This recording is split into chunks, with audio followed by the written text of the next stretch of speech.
España ha registrado 8.800 nuevos empleos en septiembre, una cifra que, si bien es positiva en términos absolutos, marca el peor septiembre en 5 años. Hay que recordar que el noveno mes del año nunca se caracteriza por un repunte en las contrataciones, ya que suele coincidir con la finalización de la temporada turística. Sin embargo, este año la creación de empleo parece haber pisado el freno con más fuerza de lo habitual. El panorama laboral no invita a la alegría. En la letra pequeña del balance del mercado podemos leer cómo el 56% de los contratos fueron temporales y de los indefinidos un 60% son o fijos discontinuos o a tiempo parcial. Dicho de otro modo, que los puestos de trabajo creados no solo son pocos, sino que de naturaleza precaria. Las dudas sobre la solidez del empleo en nuestro país no se disipan. El balance de verano, temporada tradicionalmente fuerte gracias al turismo, es también sombría. Entre julio y septiembre, en vez de consolidar empleo, se destruyeron unos 195.000 puestos de trabajo. Este tercer trimestre es el peor desde el año 2012. El turismo, ya lo ven, ya no tira con la misma fuerza. Aún más preocupante es la diferencia entre las cifras oficiales y la realidad del empleo en España. Los datos del SEPE presentan una imagen incompleta, ya que no incluyen a los trabajadores fijos discontinuos entre los desempleados. Si sumamos estos a las cifras oficiales, el número total de parados en nuestro país se situaría en los 3.300.000 y en los 2,5 millones que el gobierno quiere hacernos creer. Así que no, el empleo en España no va como un cohete, a menos, o al menos no el empleo privado, porque donde sí observamos ese despegue es en el sector público. El 25% de los empleos creados en el último año ha sido en la administración. 1 de cada 4 nuevos puestos está financiado por el Estado, un hecho que plantea preguntas sobre la sostenibilidad de un modelo en el que el empleo público sigue creciendo al tiempo que el privado se estanca. El número de españoles que dependen del Estado, se lo hemos contado aquí, estos son pensionistas, funcionarios, empleos públicos o beneficiarios de subsidio, ha superado ya el de aquellos que trabajan en el sector privado. En otras palabras, cada vez son más los que dependen de un sueldo estatal y menos los que generan riqueza directa desde el sector privado. Una brecha que aumenta y que seguirá haciéndolo. Esta misma mañana, por cierto, hace apenas una hora, el presidente del Gobierno ha anunciado nuevas subvenciones y ayudas económicas. Pedro Sánchez ha prometido 4.500 millones de euros en subvenciones y 50.000 millones en préstamos para las pequeñas y medianas empresas. Mientras unos lo ven como un gran alivio, otros se preguntan si esta es una solución en un contexto en el que hay más trabas para contratar y para mantener el sector privado ya castigado de por sí por la desconfianza. Pueden verse como herramientas necesarias en ciertos momentos, pero estas medidas no pueden convertirse en el principal motor del empleo. Es la perfecta señal de que algo no funciona como debería hacerlo. El mercado laboral se asemeja a un vehículo que avanza con dificultad. El motor de cualquier economía sana, es la iniciativa privada que luego mueve al resto de la maquinaria. Lo público no apoya la marcha como debiera, sino que hace que vaya al ralentí al seguir engordando. Si seguimos aumentando ese peso sin reforzar el motor privado, corremos el riesgo de que el coche se quede sin combustible en la mitad del trayecto. Y no es la potencia lo que importa, sino la capacidad para mantener el viaje en marcha, el viaje de la supervivencia de nuestra economía.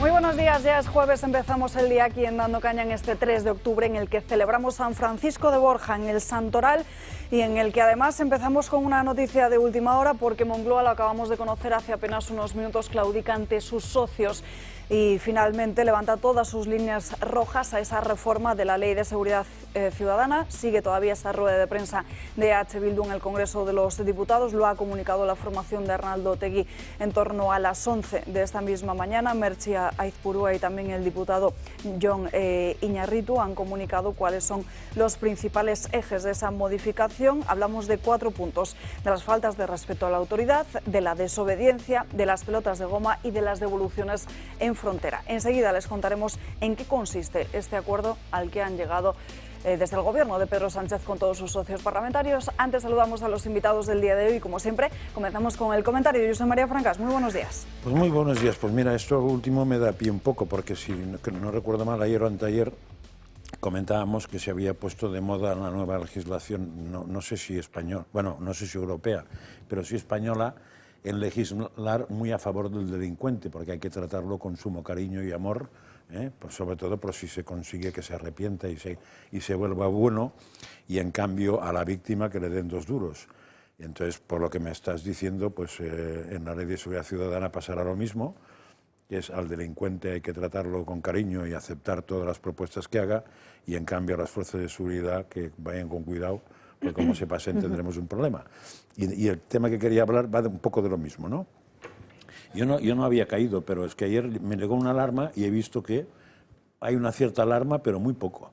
El 26 de octubre del 2021, o sea, hace unos cuantos años, se aprobó una cosa que se llama el Decreto Marlaska, que con la excusa de terrorismo consiste en que a partir del 2 de diciembre de este año, se ha retrasado mucho la aplicación, pero 2 de diciembre de este año, cuando uno alquila cualquier tipo de habitación, o sea, de hospedaje, sea en hotel público, privado, medio pensionista, o cualquier coche de alquiler sin conductor, tiene que dar 43 datos personales. Los datos personales son interesantes de ver un poco porque indican por dónde van los tiros. Son datos del sitio donde alquilas, claro, o sea, esos tienen que estar perfectamente regulados, o sea, datos de la empresa que te arrenda, sea privada o pública, datos del arrendador, o sea, del que hace la cosa, pero hay unos datos muy peculiares que son datos de la transacción. O sea, no solamente tienes que dar, y por cierto son muchos datos que no están en el DNI, porque hasta ahora tú entregabas el DNI, carretera y manta, y ahora hay que dar datos, ¿no?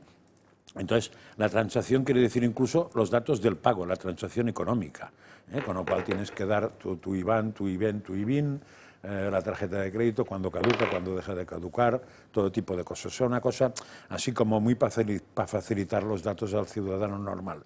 Pero tiene otra trampa que después leyendo el fondo te das cuenta, que es que hasta ahora, y eso yo creo que es la trampa más guarra del tema, hasta ahora esa información tenía que ir, o los hoteles mandaban esa información a la Guardia Civil, creo que en general la Guardia Civil, o igual Policía Armada en algún caso, Policía Nacional. Creo que normalmente era Guardia Civil, por lo que pone las distintas cosas que he leído, pero ahora no.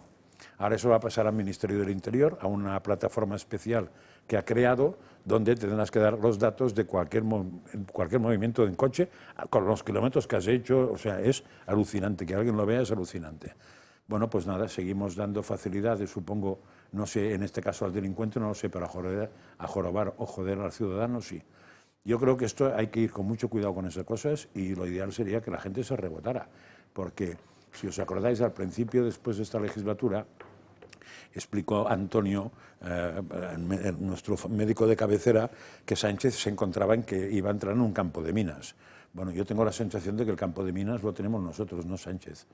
O sea, estamos andando por un campo de minas, cada día nos están poniendo más minas y peores, y en algunas nos van a pillar, porque entre esto y que se quiera beneficiar que no uses dinero metálico, pues ya el control puede ser absoluto. ¿Qué coño le importa al Ministerio del Interior si yo me voy a un hotel con una tía mía o con un vecino de arriba? ¿Qué puñeto le importa? O sea, ¿por qué tengo que decir yo eso? ¿Por qué tengo que decir que he pagado con esa tarjeta o que he pagado con esa otra? Pues todo ese tipo de cosas nos están apretando las clavijas y en el fondo es control social y por tanto asqueroso. Saludamos al resto de invitados que nos acompañan esta mañana. Don Luis del Pino, muy buenos días. Muy buenos días, doña Alba.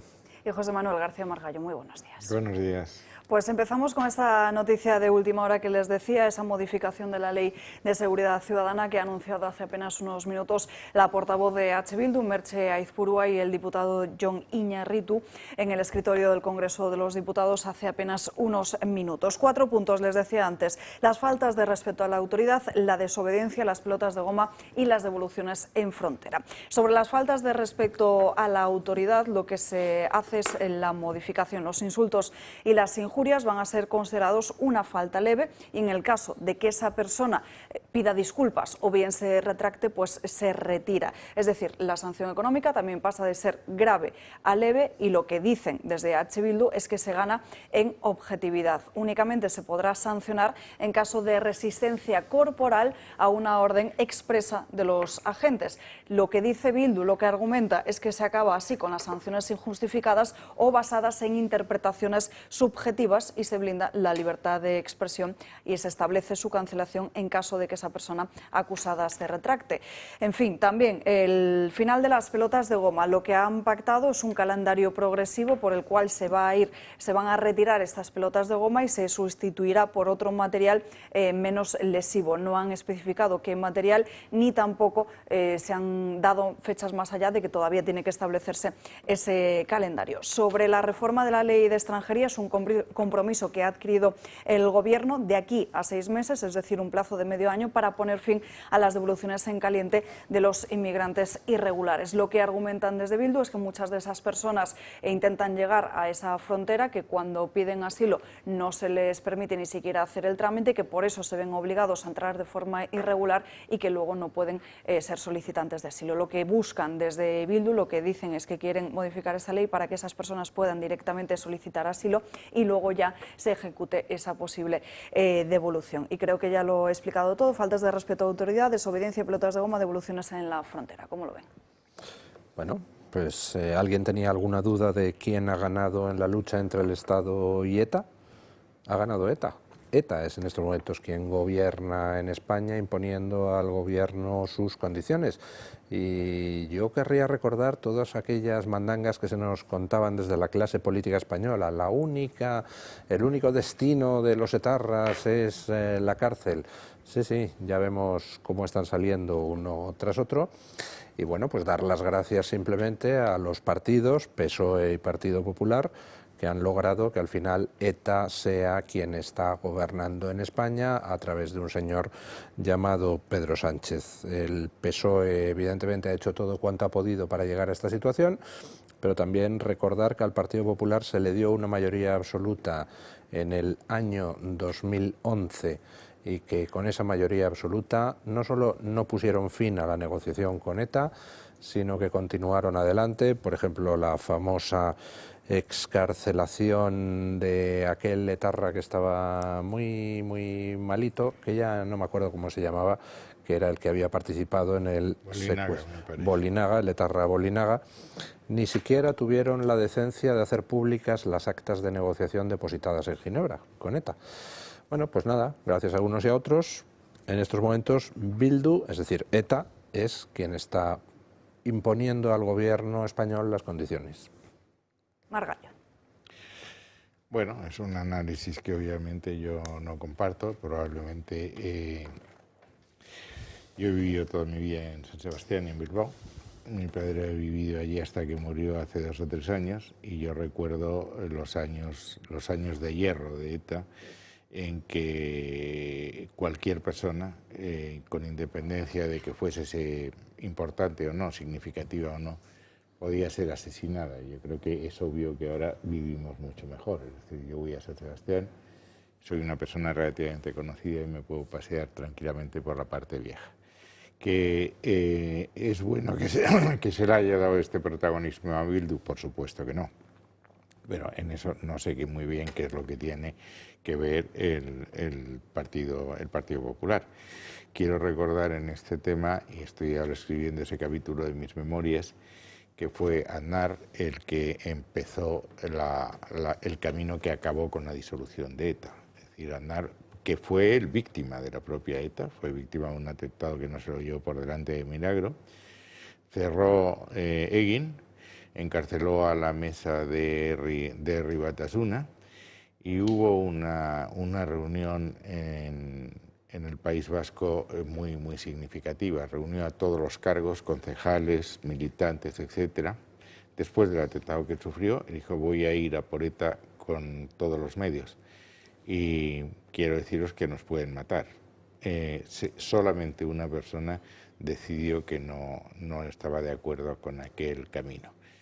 Que Pedro Sánchez esté en manos de Bildu, como está en manos de Junts o en manos de Esquerra, no es el problema del Partido Popular, es el problema del Partido Socialista, que por cierto puede acabar con el propio Partido Socialista, que entre en descomposición. Pero esto, desde la barrera, el culpar a los partidos centrales del sistema de todos los males de la historia, bueno, es una postura fácil de defender, pero difícil de argumentar, en mi opinión. Yo creo que el Partido Popular ha sido ejemplar en la lucha contra el terrorismo y no tengo que recordar la cantidad de militantes nuestros que han muerto por defender la españolía, el País Vasco y el final del terror. Yo me quiero quedar con ese argumento. La cantidad de militantes nuestros que han muerto por defender la españolidad, ese argumento lo utiliza también Sánchez. La cantidad de socialistas que fueron muertos a manos de ETA, ¿cómo me pueden a mí acusar de estar en manos de ETA? Pues sí, efectivamente, usted está traicionando, señor Sánchez, a los muertos socialistas. Sánchez, y sí. yo he hecho una precisión temporal muy clara. He dicho que en 2011 ganó el PP por mayoría absoluta, podía haber acabado con el proceso de negociación con ETA y no lo hizo. No me he referido a la etapa de Aznar. Aznar No, efectivamente fue a por ETA. ¿Qué negociación hubo a partir del 2011 de la que yo soy ajeno y estaba en el gobierno? La misma que continuaba antes.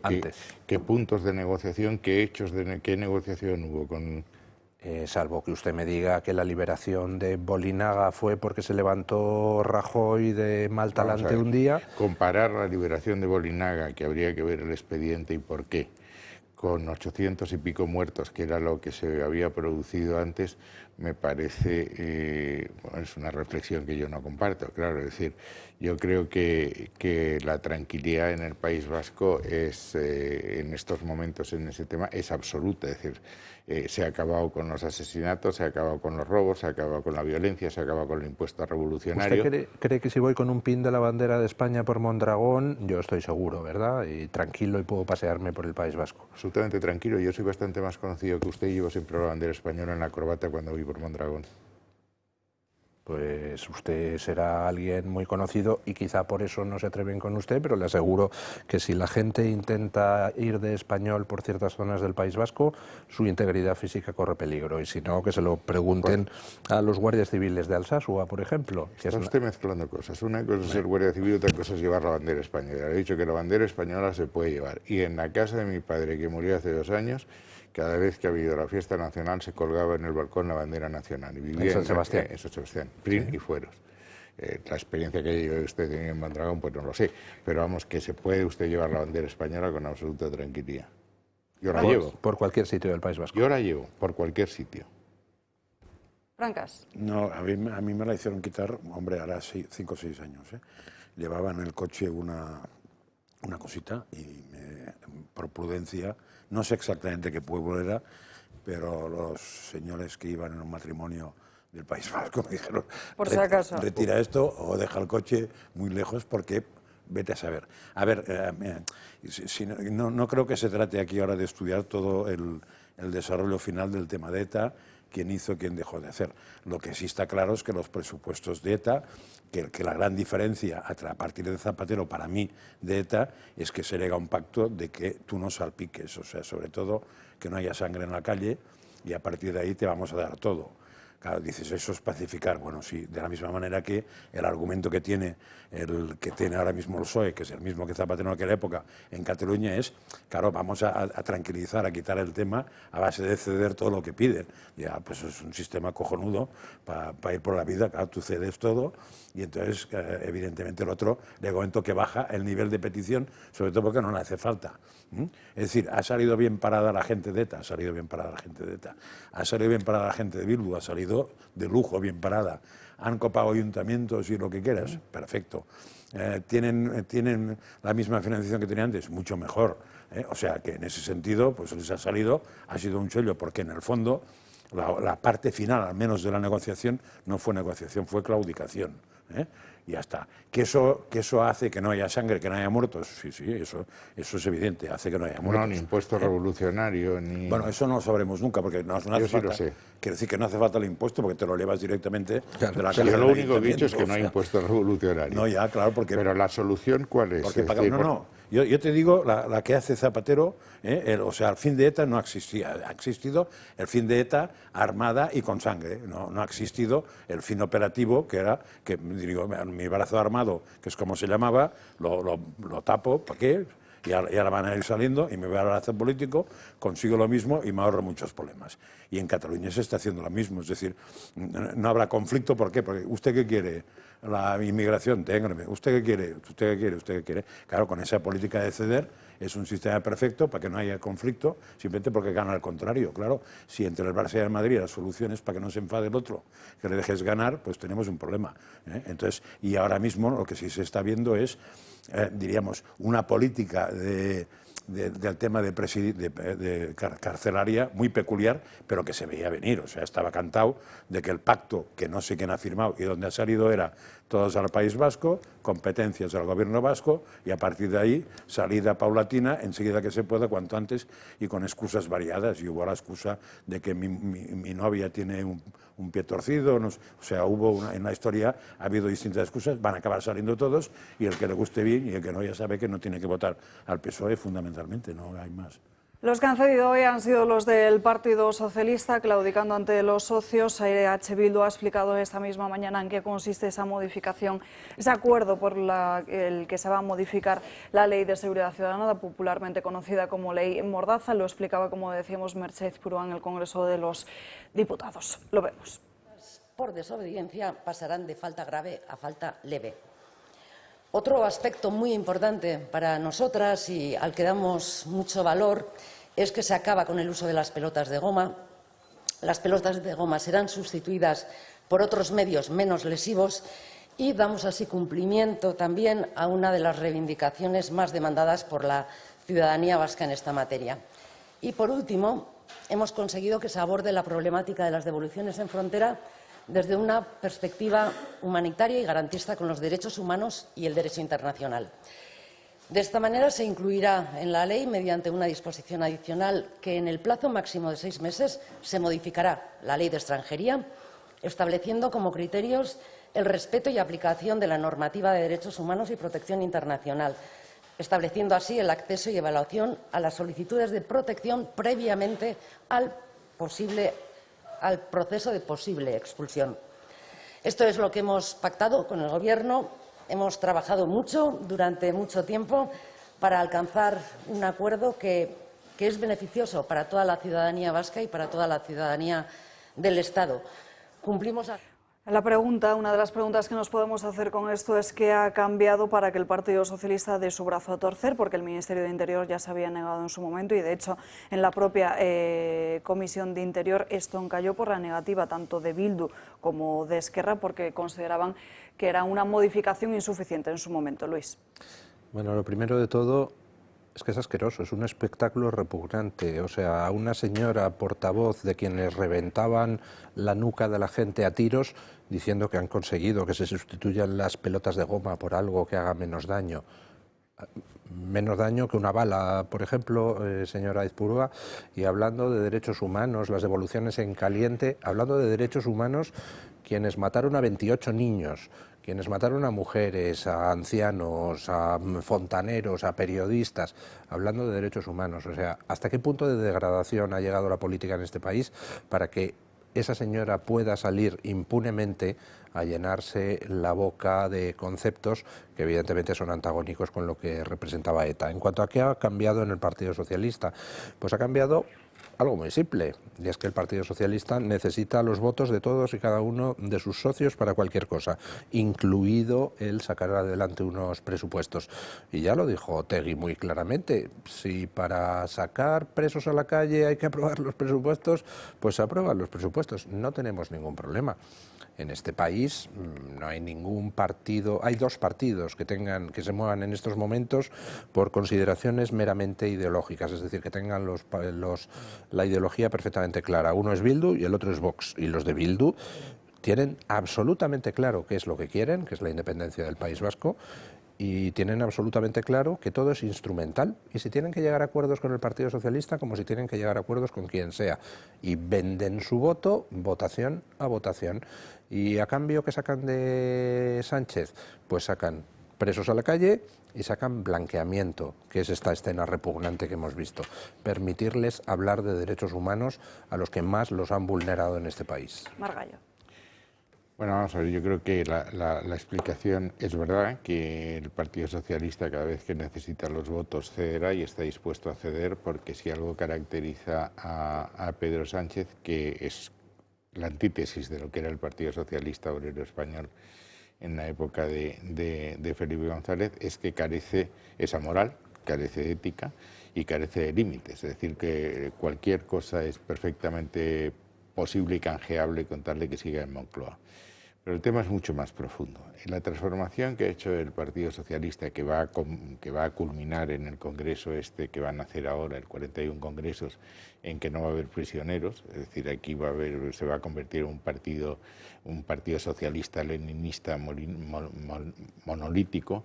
El problema es que ha adoptado la postura filosófica de sus socios, empezando por Podemos y siguiendo por los separatistas. Es decir, la gran transformación que Sánchez quiere hacer es cambiar un Estado que la Constitución dice que es de soberanía única, una única soberanía que es la española, aunque haya descentralización política y administrativa, por un Estado plurinacional que implica el derecho a decidir, es decir, el derecho a separarse unilateralmente y organizado en forma de confederación asimétrica. Eso es el gran problema, y como eso no lo pueden hacer, no lo permite la Constitución, el artículo 2 es clarísimo. La Constitución se fundamenta en la indisoluble unidad de la nación española, la patria común e indivisible. Lo que están es apoderándose del Estado de Derecho, pervirtiendo el Estado de Derecho, silenciando el Parlamento, ocupando las instituciones, presionando a la Fiscalía, pretenden ocupar también el Poder Judicial. Eso es la transformación que España está sufriendo, a punto de sufrir. Y yo creo que hay que reformular, hacer un proyecto España infinitamente más sólido, en que estén todas las fuerzas que yo llamo constitucionalistas y que creen en la unidad de España, que creen en España y en la Constitución. Y yo creo que eso exige que Sánchez desaparezca y que el Partido Socialista Obrero Español se regenere y vuelva a lo que era, un partido nacional. A ver, dos puntos, no de puntualización, sino de complemento en el tema. Enrique Calvet suele decir, y creo que cada vez queda más evidente que tiene razón, que el proyecto de Sánchez no pasa por ser el líder del PSOE, sino que pasa por ser el líder del paquete, ¿no? Del Frente Amplio. Exactamente, y en el paquete es un Frente Amplio latinoamericano. Pues además sabe que este paquete tiene unos votos más o menos definidos, que si los tiene Sumar no los tiene él, tampoco pasa nada porque los tenga Sumar, pero en fin, si se los le va él mejor, porque así se quita otro de en medio, pero que lo que quiere es el paquete. Y de hecho, incluso el subconsciente le delata cuando dice somos más habiendo perdido, ¿no? O sea, que este paquete está. Y la segunda cosa que me parece muy interesante, porque ha salido a la modificación, yo creo que la dije en su momento porque me la hicieron ver desde Venezuela, ¿no? O sea, hay países como eso, y son los países latinoamericanos o iberoamericanos, eso pasó en Venezuela, pero después estuvo muy a punto de pasar en Colombia, que consigue, a partir de una constituyente, se cargan el Estado de Derecho. Y entonces montar un tinglao... Pero aquí es inconstituyente, aquí es por la puerta de atrás. No, pero es mucho más inteligente, porque aquí en vez de necesitar una constituyente, solo necesita una cosa, que es un presidente del Tribunal Constitucional. Esa es la constituyente. O sea, si en vez de cambiar la Constitución cambias al señor que es capaz de interpretar la Constitución, te ahorras todo el follón, porque no sé si fue en Chile, creo que fue Chile, no Colombia, que le salió mal. O sea, hacen una constituyente, montan todo el tinglado, y va la gente y vota al revés. Me cago en la leche. Qué tíos más raros son los chilenos, ¿no? Aquí vista la experiencia, mira, aquí no, porque acordaos que hubo un ministro famoso, creo que de Justicia, que ahora está en el Constitucional, que dijo que estábamos en un periodo constituyente. Campo, ¿no? Lo dijo en el Parlamento. Y alguien le debe dar un codazo diciendo, coño, cállate, chaval, que no hace falta. O sea, aquí la constituyente se llama Cándido Conde Pumpido. Con lo cual sabemos que cualquier cosa que vaya allí va a cambiar el signo y, por tanto, estamos absolutamente atrapados.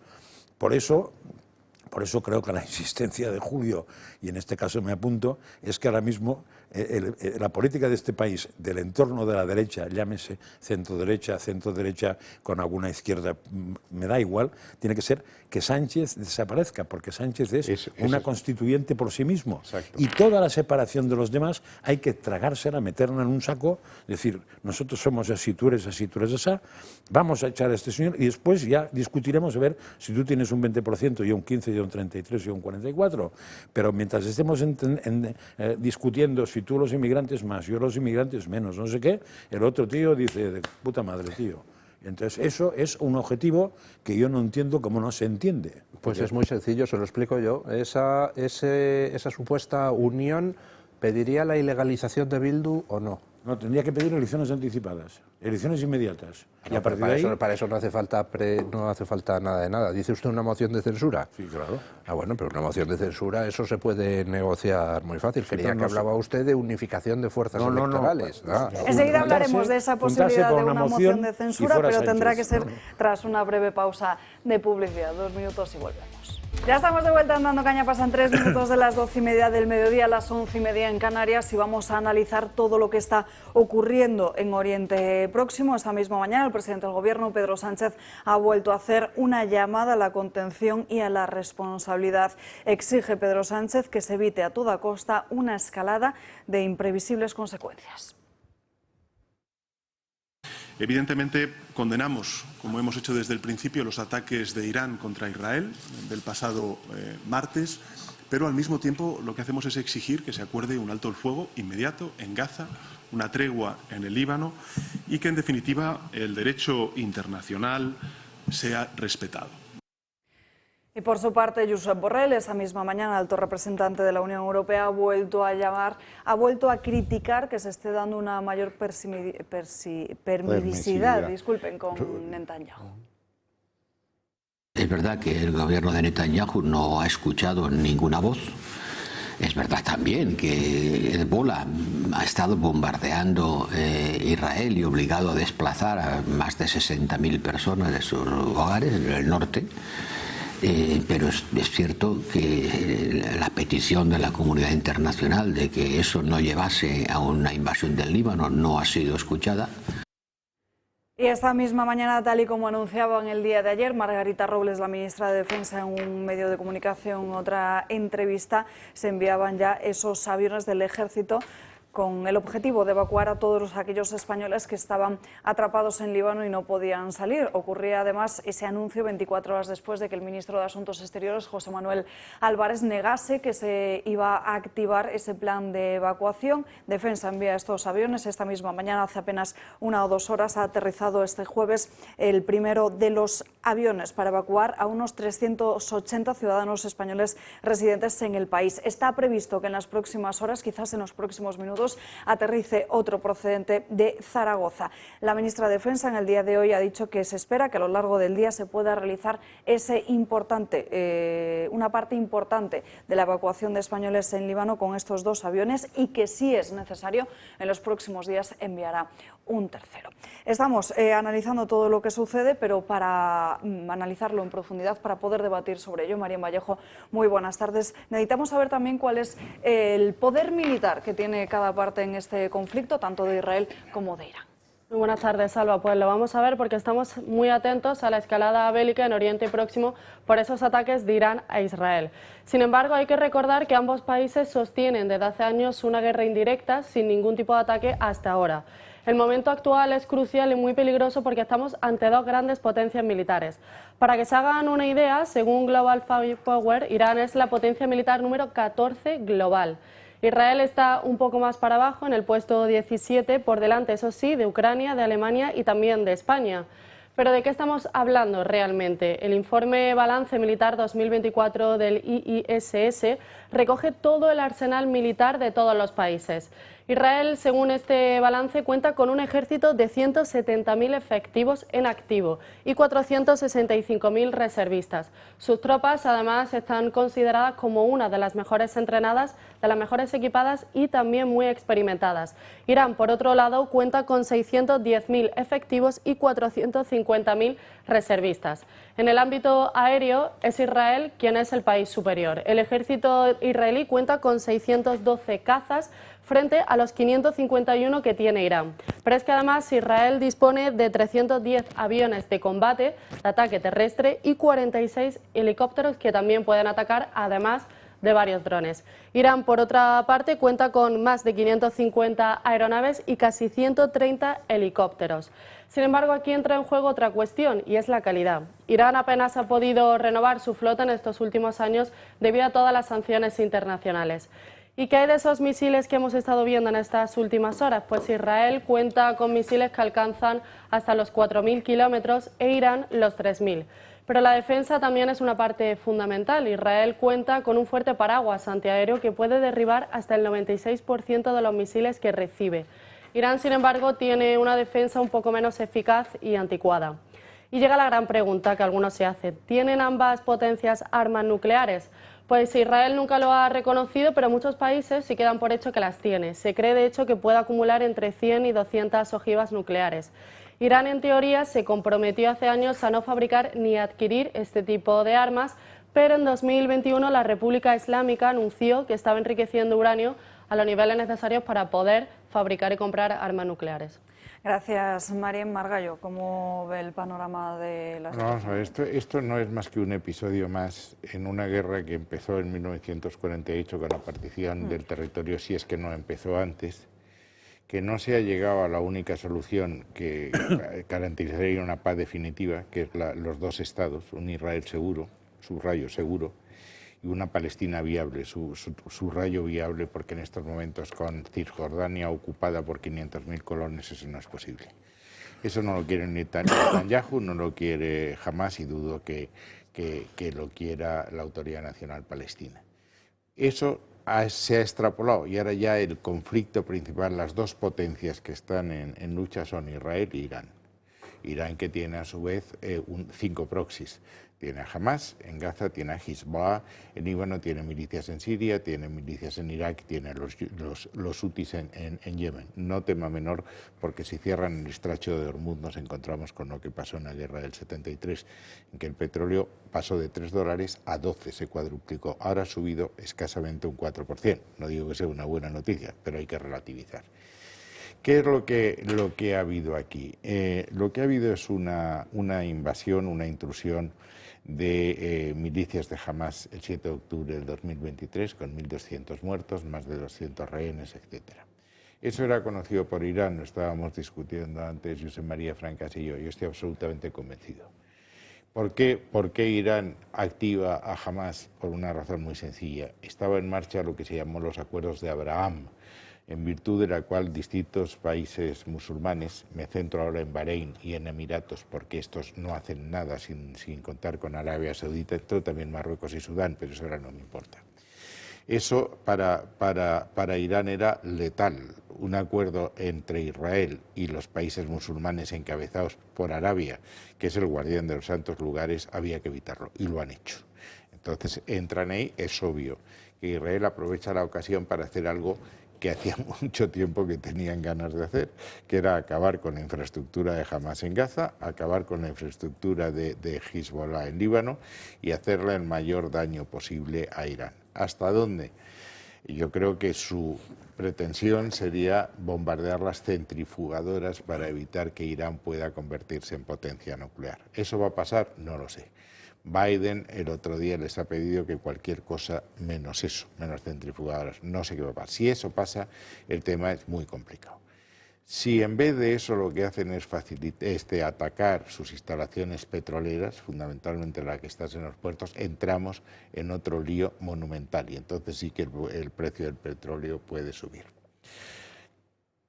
Álvarez ha dicho que él cree que estamos en puertas de una guerra total. Yo no lo creo.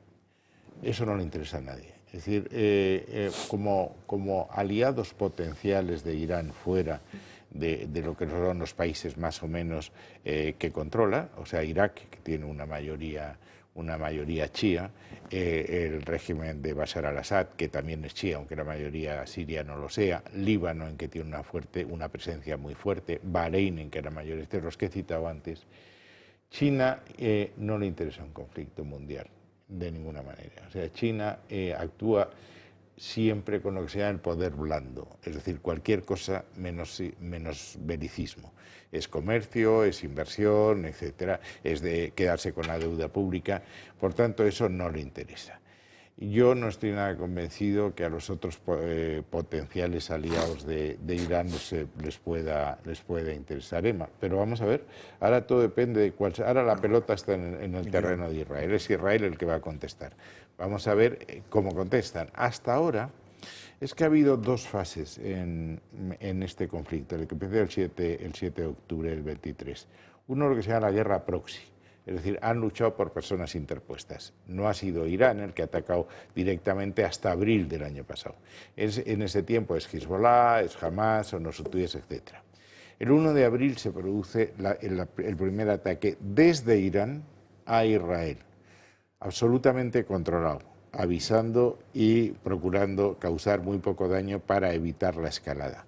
Lo que se ha reproducido en esto, que hay un estratega iraní que llama esto la nueva ecuación.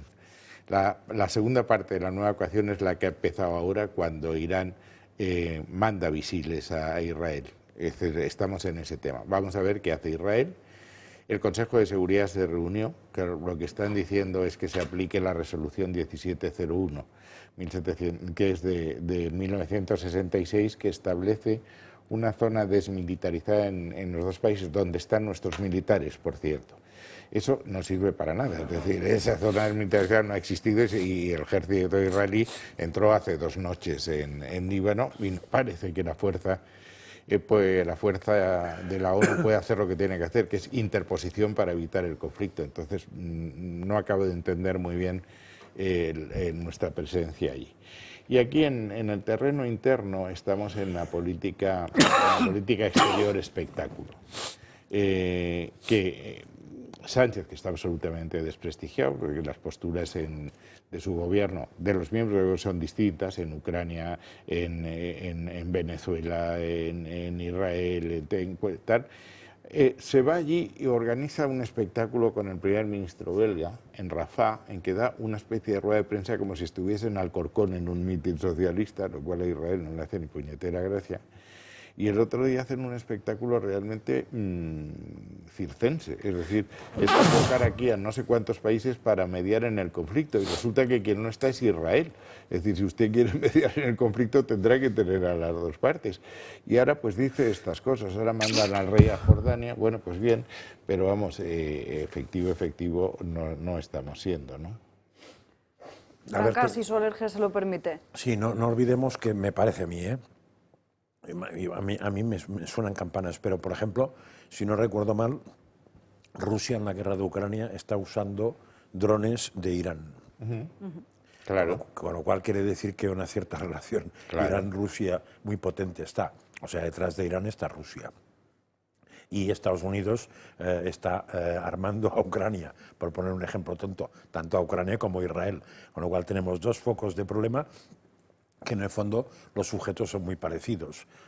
Rusia, Estados Unidos, Rusia, Estados Unidos. En Estados Unidos hay una cosa muy importante ahora, que son unas elecciones, y que la opción bélica no parece que sea una opción que dé votos.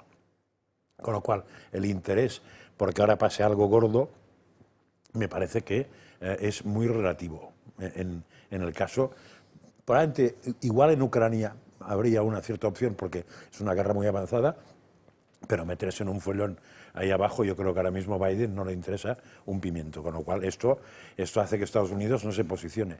Y me parece que nadie duda de que si Israel ataca objetivamente tanto el tema nuclear de Irán como el tema petrolero, está Estados Unidos atacando a Irán detrás, porque ya están las tropas por ahí dando vueltas, porque no van a dejar Israel solo ante la tienen 40.000 hombres americanos en tierra en la región. Con lo cual, yo creo que Israel lo que quiere es acabar, la excusa para acabar con el tema del peligro nuclear iraní.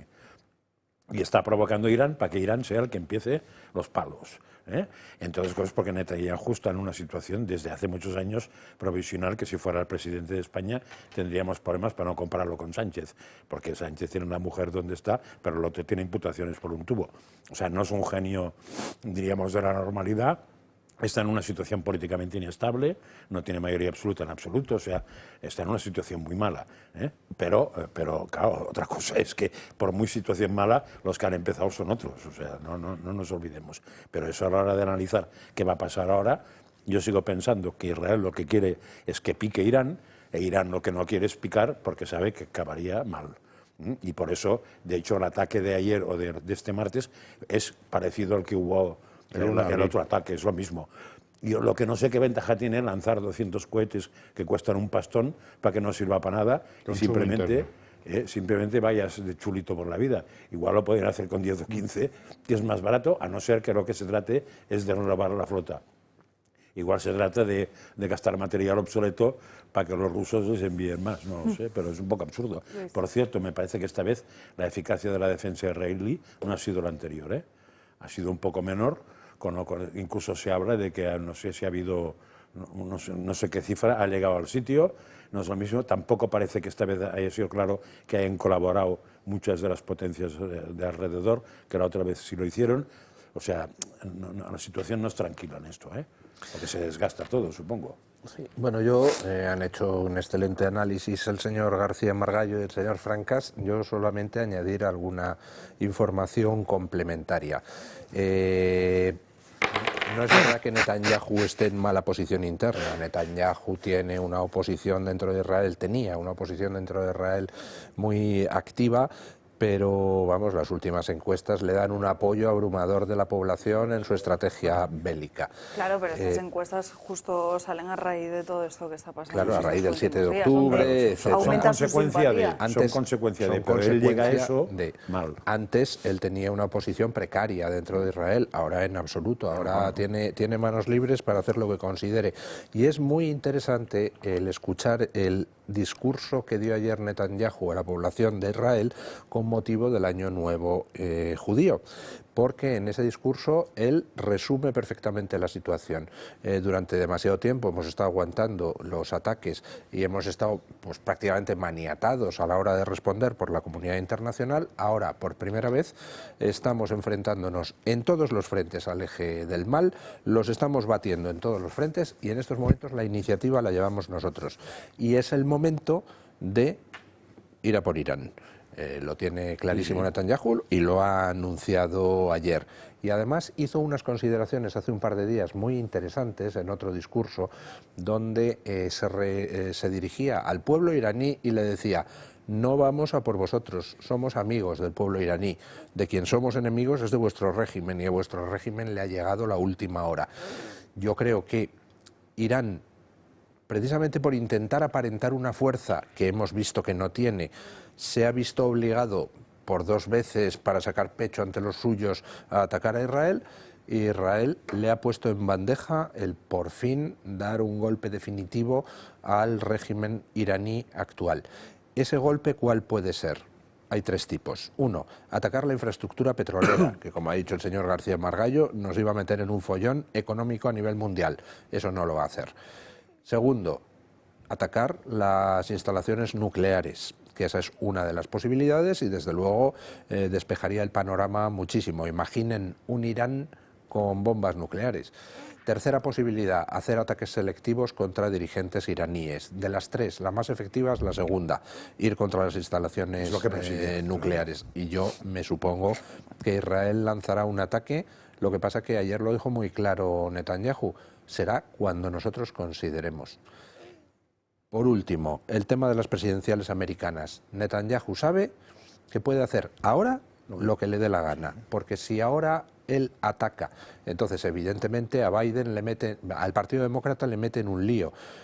Pero precisamente por eso tendría más posibilidades de perder las elecciones, con lo cual no tendría posibilidad de tomar represalias contra Israel por haber lanzado un ataque contra Irán sin permiso de Estados Unidos. Lo que no sé es hasta qué punto le conviene o que gane Trump, o juega a que gane Trump. Eso es lo que no tengo claro. Absolutamente, no tengas la menor duda. ¿Que sí o que no? Que sí, que sí. ¿Que Netanyahu quiere que gane Trump? No te quepa la menor duda. Pues entonces... Trump es el de los acuerdos de Abraham. Entonces no sé qué espera. Trump es quien saca adelante los acuerdos de Abraham. Trump es quien traslada la capital la embajada de Estados Unidos a Jerusalén. Trump es quien consigue que Israel firme un acuerdo con Marruecos, que esté a punto de firmarlo con los países del Golfo. O sea, vamos. No, que si vemos la historia de Trump, entre otras, es no haber conseguido abrir ninguna guerra, que es una cosa insólita en los presidentes de Estados Unidos, y 2, todo el tipo de planteamiento que estaba muy enfocado, porque de hecho habéis dicho que se iba a firmar los acuerdos con Arabia Saudí, que es lo que parece que fuerza a que Irán no esté nada tranquilo y diga ahora no te olvides que la gran catástrofe de los Estados Unidos que ha sido Afganistán, después de todo el tiempo que hemos estado, quien cede a los talibanes es Trump en Doha. Hace un acuerdo en que los americanos se retiran, se consuma con Biden, pero él termina Trump es un señor que lo que le interesa es la política interna y no le preocupa el liderazgo intelectual y espiritual que ha recibido Estados Unidos en el mundo libre. Él es de los presidentes que quieren replegarse en sus fronteras. Y yo creo que Ucrania está perdida, si gana Trump. Es decir, Ucrania seguro. Absolutamente perdida, lo cual es un triunfo para Rusia, y que probablemente busque el apoyo de Netanyahu y que la guerra termine al precio que sea. Y eso para nosotros es mortal, ¿eh? Nos tenemos que ir a una obligación publicitaria y enseguida estamos de vuelta para hablar de más asuntos, pero ya estamos de vuelta, seguimos en Dando Caña y lo hacemos además con las crónicas de Manicomio de Gabriel Serrano, que ya se está recuperando, que ayer no pudo venir por estar malito, así que nos alegramos de que ya estés de vuelta con nosotros. Buenas tardes. Muy buenas tardes, Salva. Estoy un poco con la voz aún a trompicones, pero bueno, lo que hay en esta época, lo que viene y lo que se va a venir ahora. Ustedes, yo no sé si también los de la mesa conocen quién es Puff Diddy, perdón. Este cantante como la suya. Es un cantante, un rapero, sobre todo cantante de hip hop, que era muy conocido en los años 90 y ahora mismo está en medio de la línea de la controversia debido a que es uno de los nombres más conocidos, pero debido a que montaba unas fiestas hace bastantes años y en ellas, pues, hay gente que le ha acusado de violencia sexual, tráfico de drogas. Ahora mismo está detenido y los cargos que hay contra él pues, son sobre todo organización criminal, trata de personas y tráfico de drogas. Hay más de 120 personas que ya le han acusado y han denunciado pues, por haber participado. Además que las personas, sobre todo mujeres y menores que participaban, él les drogaba. Y les drogaba con es una droga que se llama silacina, que no sé si sabe lo que es un calmante que usan los veterinarios para los caballos. Pues bien, esto está pasando ahora, fue detenido el 16 de septiembre, los cargos, los que he mencionado, están bajo sospecha, el juicio se celebrará próximamente, pero es que claro, en la década de los 90, en 1999, ya hizo unas declaraciones de estas fiestas. Vamos a verlo. No me van a dar permiso para mis fiestas, no quieren que las haga más, pero no las vamos a parar, vamos a seguir pasándolo bien y trayendo gente de todo tipo. Escucharán sobre mis fiestas, las cerrarán, probablemente me arrestarán, haré todo tipo de locuras solo porque queremos pasar un buen rato. Siempre que introduces un elemento diferente en el entorno de las personas, cosa que amplían sus horizontes, la gente se siente intimidada. Él ya en 1999 afirmaba que no le iban a cancelar sus fiestas, pero que ya en un futuro posiblemente le tuviesen que detener. Y él habla también de ciertos elementos, que es lo que a la gente le gusta, pues un elemento sorpresa. Claro, en este caso, esto es supuestamente, por supuesto, había drogas, tráfico de menores, mucha violencia sexual y ahora se está investigando. Pero es que cada día que pasa se están viendo muchas denuncias. Uno de los abogados ha dicho que atento el mundo, porque como salgan los nombres de los que participaban, va a haber mucha gente que va a dejar de trabajar, es lo que ha dicho. Pues bien, en esas fiestas muchos cantantes, actores, de hecho el príncipe Harry y Williams también estuvieron en una de ellas. Él los llama las freak of parties, en plan las fiestas de la locura, que ahí se había de todo. Aparte de estas freak of parties, que eran bastante exclusivas, él decía a quién invitaba, a quién no, montaba otras fiestas, pero que en esas al parecer pues no había tantos elementos como ya he mencionado antes. Claro, hay muchos actores ahora, sobre todo de Hollywood y la escena musical, a estar un poco resguardados por si les puede salpicar o no. Hay muchos que ya han salido a desmentir que ellos no participaban en este tipo de fiestas, pero sí que tenían relación con Puff Diddy. Yo no sé si Podríamos hablar, Gaby, perdón, de algo similar a lo que ocurrió con las listas de Epstein, ¿no? Correcto, yo ahora no sé si esto se va a volver, el caso de Epstein se ha transformado ahora en el caso Diddy. Como esto sea de verdad, pues evidentemente, y repito, que ahora todo es supuestamente, está habiendo una investigación, sigue habiendo denuncias, pero claro, estamos hablando de trata de menores, de tráfico de drogas, y esto, yo también quiero hacer una reflexión, porque muchas veces, evidentemente hay muchas teorías conspiranoicas, ¿no?, de que las élites dominan muchas partes del mundo y de la sociedad, pero cierto es que en estos ámbitos más de ámbitos artísticos, las élites en general sí que tienen poder sobre otras personas, y otras personas de la sociedad normal se quieren acercar a estas élites a base de, por ejemplo, oye, yo voy a ser reconocido porque quiero ser invitado en este tipo de fiestas. Entonces esto es un problema bastante grave. Que eso es un poco similar a lo que nos contabas esta mañana en la reunión de contenidos que le sucedió a Justin Bieber, ¿no? Que acudía a estas fiestas para dejarse ver, para codearse con ciertas personas que le podrían impulsar en su propia carrera profesional. De hecho, Puff Diddy fue como el protector de Justin Bieber cuando empezó a salir en la música, y el propio Justin Bieber ha reconocido que pasó épocas largas con él. De hecho, hay un vídeo en el que Justin Bieber está fuera de sí, no sabemos por la ingesta de drogas o qué sustancias o alcohol. Entonces, claro, estamos hablando de fiestas donde, pues efectivamente, muy selectas, cantantes, actores, algún político, donde las fiestas eran las freak out estas, las fiestas de desmadre, hasta las 2, según dicen, pues los que estaban un poco al tanto de lo que pasaba y no querían follones ni les apetecía participar en cosas raras, a las 2 se piraban, porque ahí empezaba ya la cosa fuerte, que se prolongaba hasta las 5 de la mañana. Estamos hablando de que hay ya más de 100 denunciantes que dicen haber sido, en fin, abusados sexualmente o drogados en las fiestas estas, todo claro, presuntamente, y por ahí han desfilado nombres muy conocidos, porque bueno, pues eran famosas las fiestas en cuestión. Y efectivamente el abogado ha dicho que van a salir próximamente los nombres y que la gente se va a quedar asombrada, ¿no? Bueno, pues ya veremos. Lo mismo aparece en alguna celda como Epstein pasando a mejor vida, yo qué sé. Sí, pero que en fin, si no quieres salir en una lista de esas, lo que tienes que hacer es no participar en una fiesta de esas. Claro. Es bien fácil. Si participas, pues arriésgate. Además que también lo están relacionando esto con Donald Trump, mucho, porque Donald Trump en varias declaraciones ha dicho que va a perseguir con toda su fuerza las fiestas. No, también, con toda la trata de personas, pues ahora, sobre todo de Hollywood, en verdad, que va a perseguir a todo el mundo que tenga tráfico de personas, violencia con menores, tráfico sexual, etcétera. Entonces ahora en Hollywood, sobre todo, se puede ver en las redes sociales cómo está habiendo un ataque a Trump. Y la gente está diciendo, qué casualidad que justo cuando salen las fiestas de Puff Diddy, donde se les está acusando por estos cargos, también van contra Trump. Esto es otra teoría que dicen, no vaya a ser que los que les interesa que se produzcan estas fiestas no quieran votar a Donald Trump y que salga elegido presidente. Una pregunta, estas fiestas, decías antes que este individuo era muy conocido, era una persona muy conocida dentro de ese mundillo en los años 90.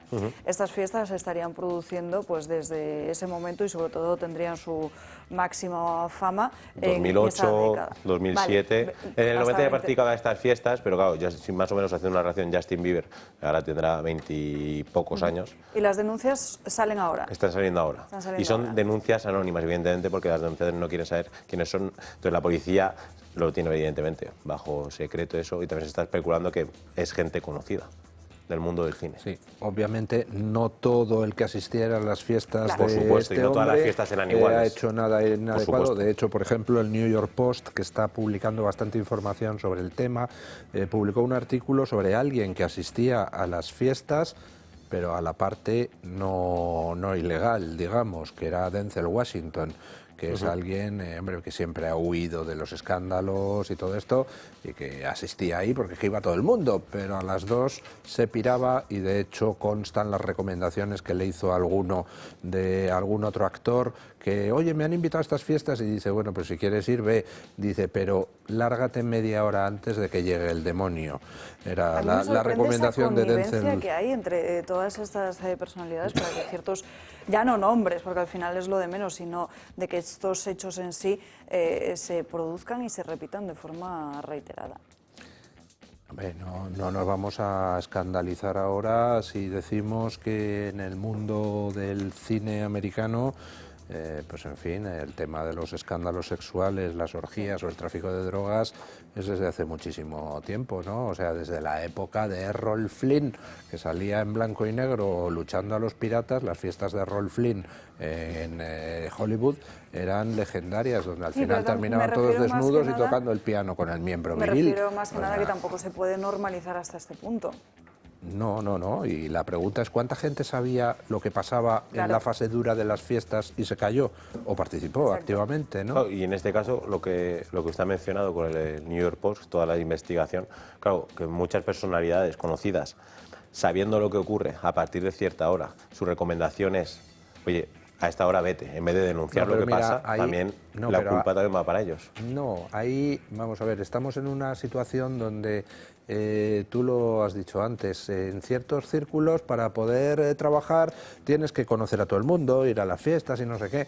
Entonces, por ejemplo, un Denzel Washington, pues posiblemente es que no tenía otro remedio que ir a las fiestas que daba porque iba todo el mundo, pero se piraba antes de que aquello desmadrara y no quería saber nada, y de hecho cuentan las crónicas que acabó a gritos con el Puff Diddy en cierta ocasión, precisamente por las cosas que el otro hacía, ¿no?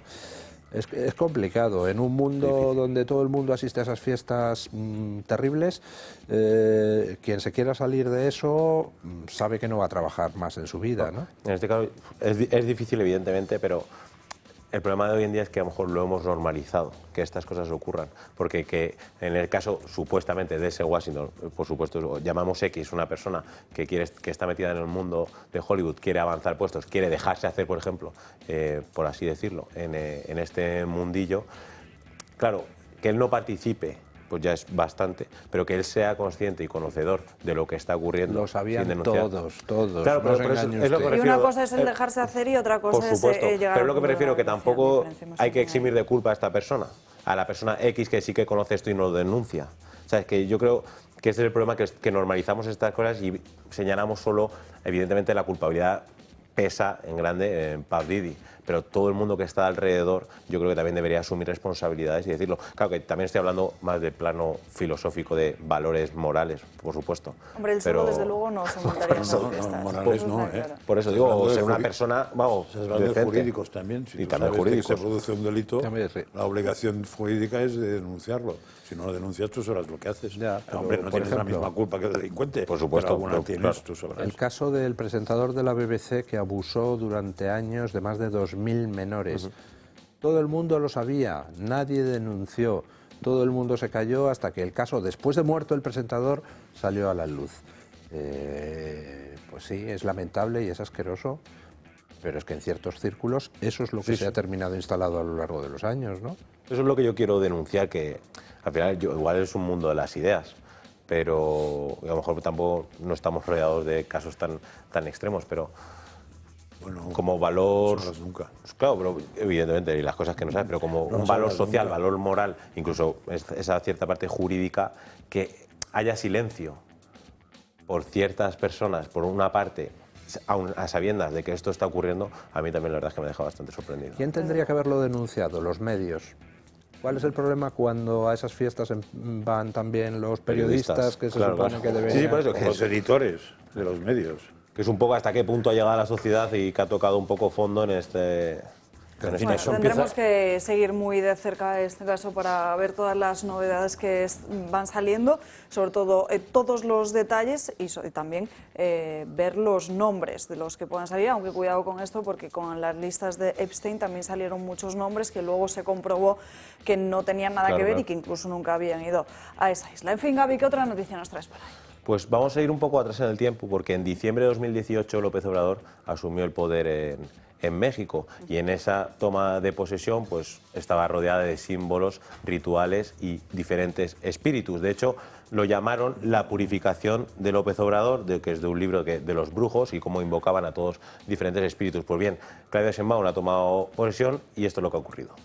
Ahora le pedimos a nuestras hermanas y hermanos, les pedimos con toda la humildad, con todo el respeto, vamos a hacer la ceremonia sagrada de nuestros pueblos indígenas y vamos a levantar nuestras manos con dirección a donde sale el sol,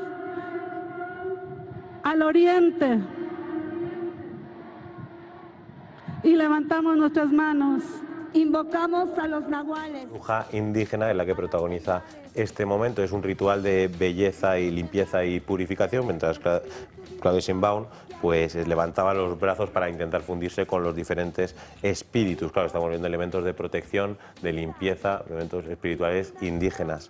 Claro, además, que esta toma de posesión también ha creado bastante revuelo porque el gobierno de España no ha enviado a nadie. Primero, López Obrador pidió al rey Felipe VI que pidiese perdón por todo lo ocurrido allá en el pasado, envió una carta, no hubo respuesta y el gobierno dijo que ahora que no iba a enviar a nadie a la toma de posesión.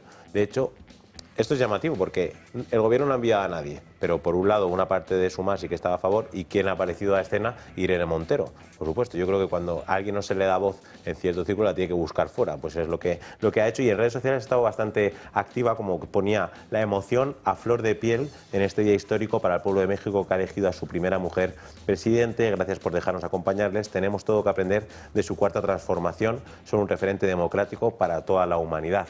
Y después de esto, en relación a las ofensas que el pueblo español podría haber hecho a México en la historia, pues bien, puso también un tuit que decía: el rey Felipe VI sí tiene motivos para pedir perdón al pueblo de México. Y ahí aparece en un cuadro y vamos a ver lo que dice. Mirad, tenemos aquí un mural pintado por Diego Rivera, se llama Epopeya del Pueblo de México, y sería muy bueno que el rey Felipe pudiera ver este mural, fijarse en los detalles de este mural y darse cuenta de que España sí tiene muchas cosas por las que pedir perdón al pueblo de México. De hecho, Diego Rivera es un pintor bastante a los años pasados que cuando ocurrió esta conquista de España en México. Entonces yo creo que se ha confundido, tampoco de arte va muy bien, y de hecho en la pintura esta de Diego Rivera no habla del momento de la conquista, sino de los momentos actuales de cuando él estaba pintando. Claro, yo quiero hacer una aclaración y ahora vosotros, por supuesto, opináis lo que queráis, pero a mí me hace mucha gracia dos cosas. Uno, Irene Montero, pues lo que he dicho, que no tiene aquí una representación y busca siempre pues ese apoyo fuera, intenta llamar la atención, en este caso en México con Claudia Sheinbaum. Y luego otro, que a mí me hace mucha gracia las críticas que se hace a España por las conquistas, que sí, que las invasiones, todo lo que sucedió allí, pero parece que la historia se olvida un poco. Ahora tú vas a México y cuando paseas por las calles ves universidades, ves iglesias, eso no estaría así los españoles. Muchas veces se ataca ahí diciendo somos asesinos. Bueno, usted dígales a los ingleses lo que hubiesen hecho y qué nombre les llamarían. Bueno, es que para empezar, lo que tendría que en México la presidenta mexicana es hacer es darnos las gracias por haber creado México, que no existía antes de que nosotros llegáramos allí. Estaba la tribu de los aztecas oprimiendo a todas las demás tribus de alrededor, y gracias a esas tribus pudimos conquistar México. ¿O es que se piensan que Hernán Cortés era un Superman de la guerra que con unos pocos cientos de hombres pudo vencer a un imperio? Eran cerca de 600 hombres, yo no recuerdo. 508. 508 soldados, 100 marineros y 16 arcabuceros y 12 caballos. Y si vencimos fue porque todos los pueblos oprimidos por los aztecas se pusieron del lado de Cortés, que era infinitamente mejor diplomático que militar, que ya era muy bueno. Pero lo más significativo es que cuando se produce la llamada Noche Triste, es decir, después de que los españoles tienen que abandonar Tenochtitlan, de 8.000 logran salir 1.000, era el momento en que si los indios querían acabar con los españoles lo hubiesen hecho, hicieron exactamente lo contrario. Es decir, Cortés se refugia en el país de los chacaltecas y vuelven a conquistar México. Es decir, pero los números son muy claros, es decir, el imperio azteca eran 7 millones, podía poner en armas 200.000 personas, insisto, y los españoles eran 508 soldados, 16 jinetes y 14 piezas de artillería.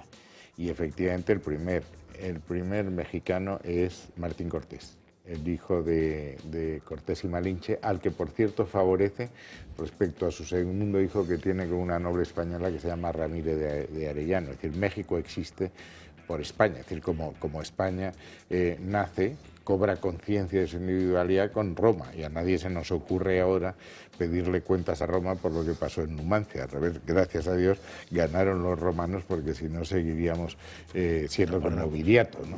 Es decir, los dos únicos imperios que han civilizado el mundo han sido Roma y España. Yo tuve una conversación con Elvira Roca, que habla de imperiofobia, y cuando le pregunté ¿por qué no hablas de la imperiofobia respecto a los ingleses? Y me contestó porque nunca hubo un imperio inglés. Los ingleses, el ejemplo paradigmático es India, dejaron la sociedad como estaba, es decir, no intentaron un avance de esa sociedad, pues se limitaban a comerciar, a comprar y vender y ya está. Y la comparación con los Estados Unidos de América es, la primera universidad en América es de 1502. Íbamos en 1400 en República Dominicana. y en el continente se la disputan la de México y la de Lima. Pero no hay más que ir al Zócalo, ver la catedral, ver el Palacio Nacional, lo que era el Palacio de los Capitanes Generales, y comparar eso con América, en que Harvard, que es la primera, es de 1600 y pico, ¿no? De hecho, eso es absurdo. Y ahora, hay 33 sitios que son patrimonio de la humanidad de la UNESCO. 25 son españoles. Y de hecho, Harvard, fundada efectivamente en 1650 y pico, más de 100 años después de que los españoles fundáramos el Colegio de la Santa Cruz de Tlatelolco, que era un colegio universitario destinado a hijos de indígenas.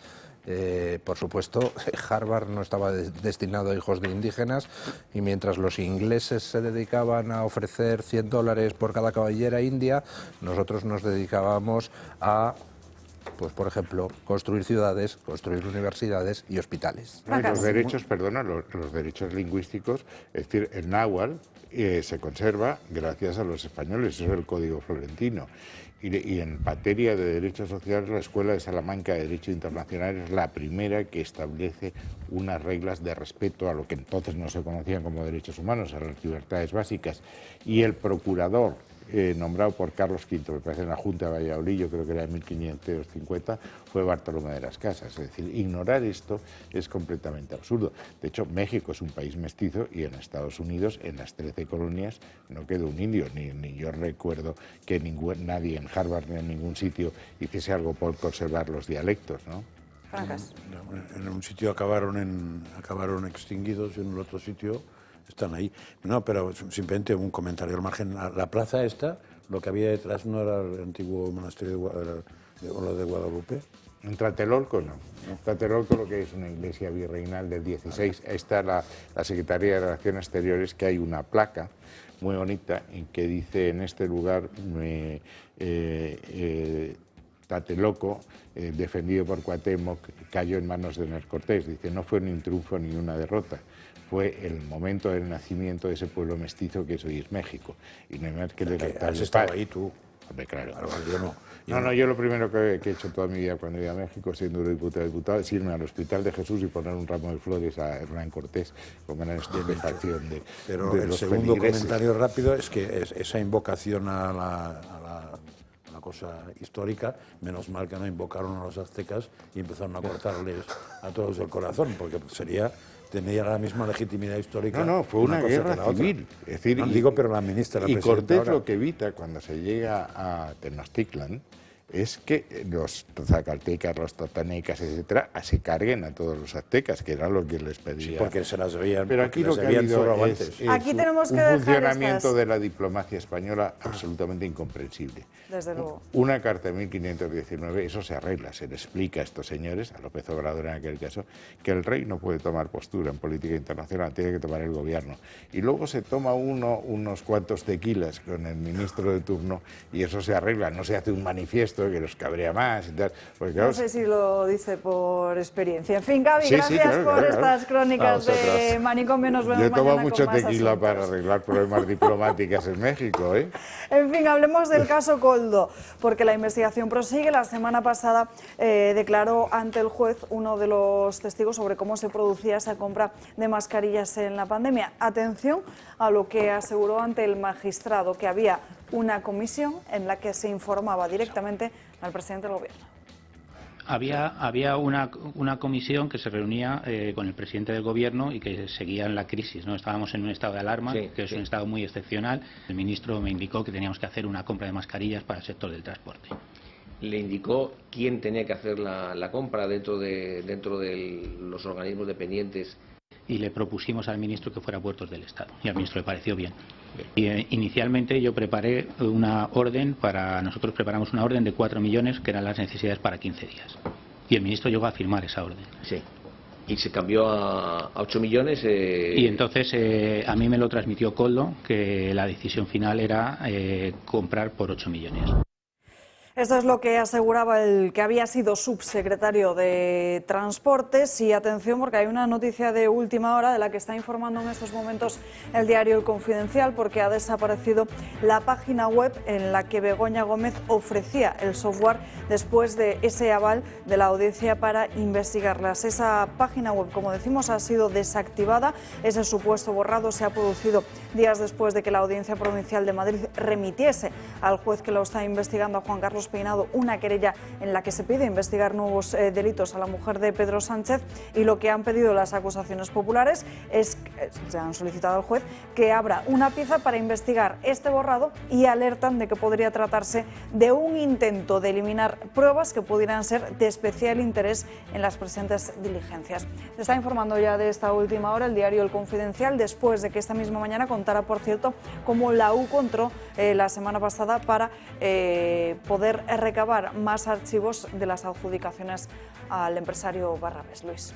Yo la verdad es que no creo que la eliminación de la página web pueda tener ningún tipo de efecto en la desaparición de pruebas, porque esta mañana hemos entrevistado precisamente a Alejandro Falcón, experto en temas de patentes de software, para hablar del caso Begoña Gómez.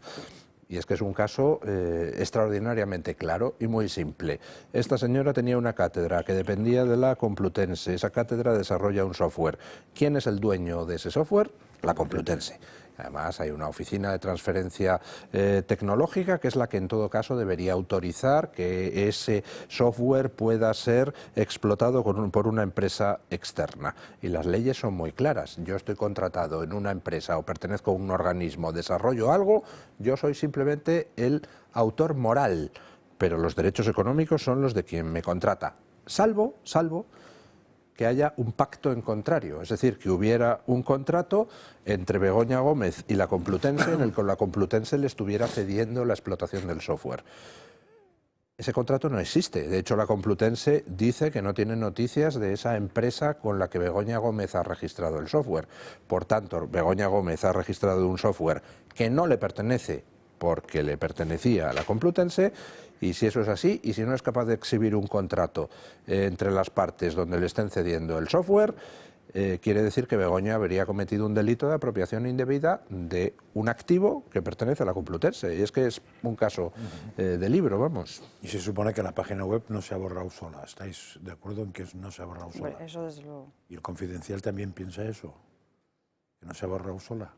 No, el Confidencial lo que dice es que esa página se ha eliminado días después de la decisión de la audiencia y que las partes, las acusaciones populares, han trasladado la solicitud al juez de que se investigue. Ya, pero está lanzando un bulo, porque la opción de que se borre solo las páginas web es habitual, se borran continuamente. Estoy usando la ironía para ver la propia... Vale, es que me estaba dejando sorprendida. La propia ley que nos va a caer sobre los bulos y tal, pues claro, esto es un bulo clarísimo, una página que...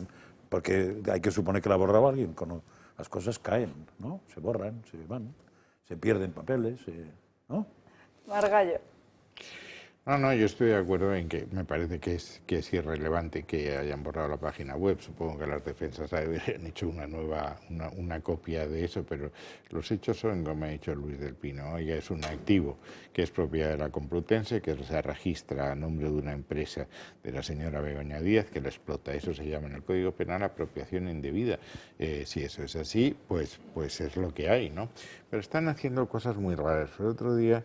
en un debate, menos mal que intervino un magistrado muy zurdo, como decía Milei, porque la tesis de mis corresponsales del otro lado era que el juez Peinado había incurrido en prevaricación porque la oficina no había transmitido a la audiencia el recurso que había planteado la defensa. Lo cual, bueno, la oficina, pues falta un documento, se pide, se completa el expediente y ya está, pero deducir de ahí que el juez Peinado entra en prevaricación o que el magistrado dijo, mire, el juez Peinado seguramente no sabía absolutamente nada de esto, fue la oficina la que remitió los documentos, y que un documento falte es lo más corriente. Yo he sido ponente del Tribunal Económico Administrativo Central durante los 4 años que estuve guardando duelo por Unión de Centro Democrático, y faltaba siempre era un papel en el expediente, lo cual no Sí, parece además, preguntada a la gente, me han asegurado que el trabajo de los documentos figura un título que lo tiene que hacer el letrado, no el juez.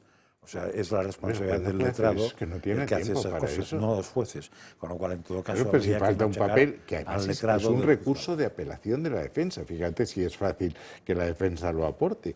Bueno, pues ya querían extrapolar que eso era prevaricación, que había una intencionalidad política. Que es el argumento de toda la semana. Toda la semana.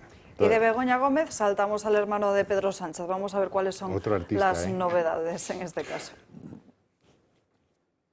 Una nueva polémica sacude al Gobierno y más concretamente al hermano del presidente. El Ministerio de Hacienda ha otorgado un tratamiento especial a David Azagra, quien se encuentra bajo investigación por presuntas irregularidades fiscales. Según informa La Gaceta, la agencia tributaria le dio al hermano del presidente la oportunidad de aclarar aspectos de su situación fiscal antes de realizar el informe requerido por la jueza. Expertos aseguran que Hacienda debería de haber limitado su actuación a lo que figuraba en los registros, un hecho que levanta sospechas de favoritismo, ya que el mismo investigado habría podido intervenir en un proceso judicial en curso. En el informe entregado a la jueza no se aborda ni el incremento patrimonial ni la posible evasión fiscal de Azagra, pero sí se centra en justificar su residencia en Portugal. Llamativo fue también que se entregó sin firmar ni sellar, dejando entrever que nadie quiso hacerse responsable del contenido del informe. Fuentes judiciales señalan que este tipo de acciones son inusuales en casos de ciudadanos comunes. Además, aseguran que de no haber sido por la información adicional aportada por Azagra, el informe habría sido más general y menos favorable. ¿Es la primera vez que ha intervenido la justicia para beneficiar a familiares del presidente del Gobierno?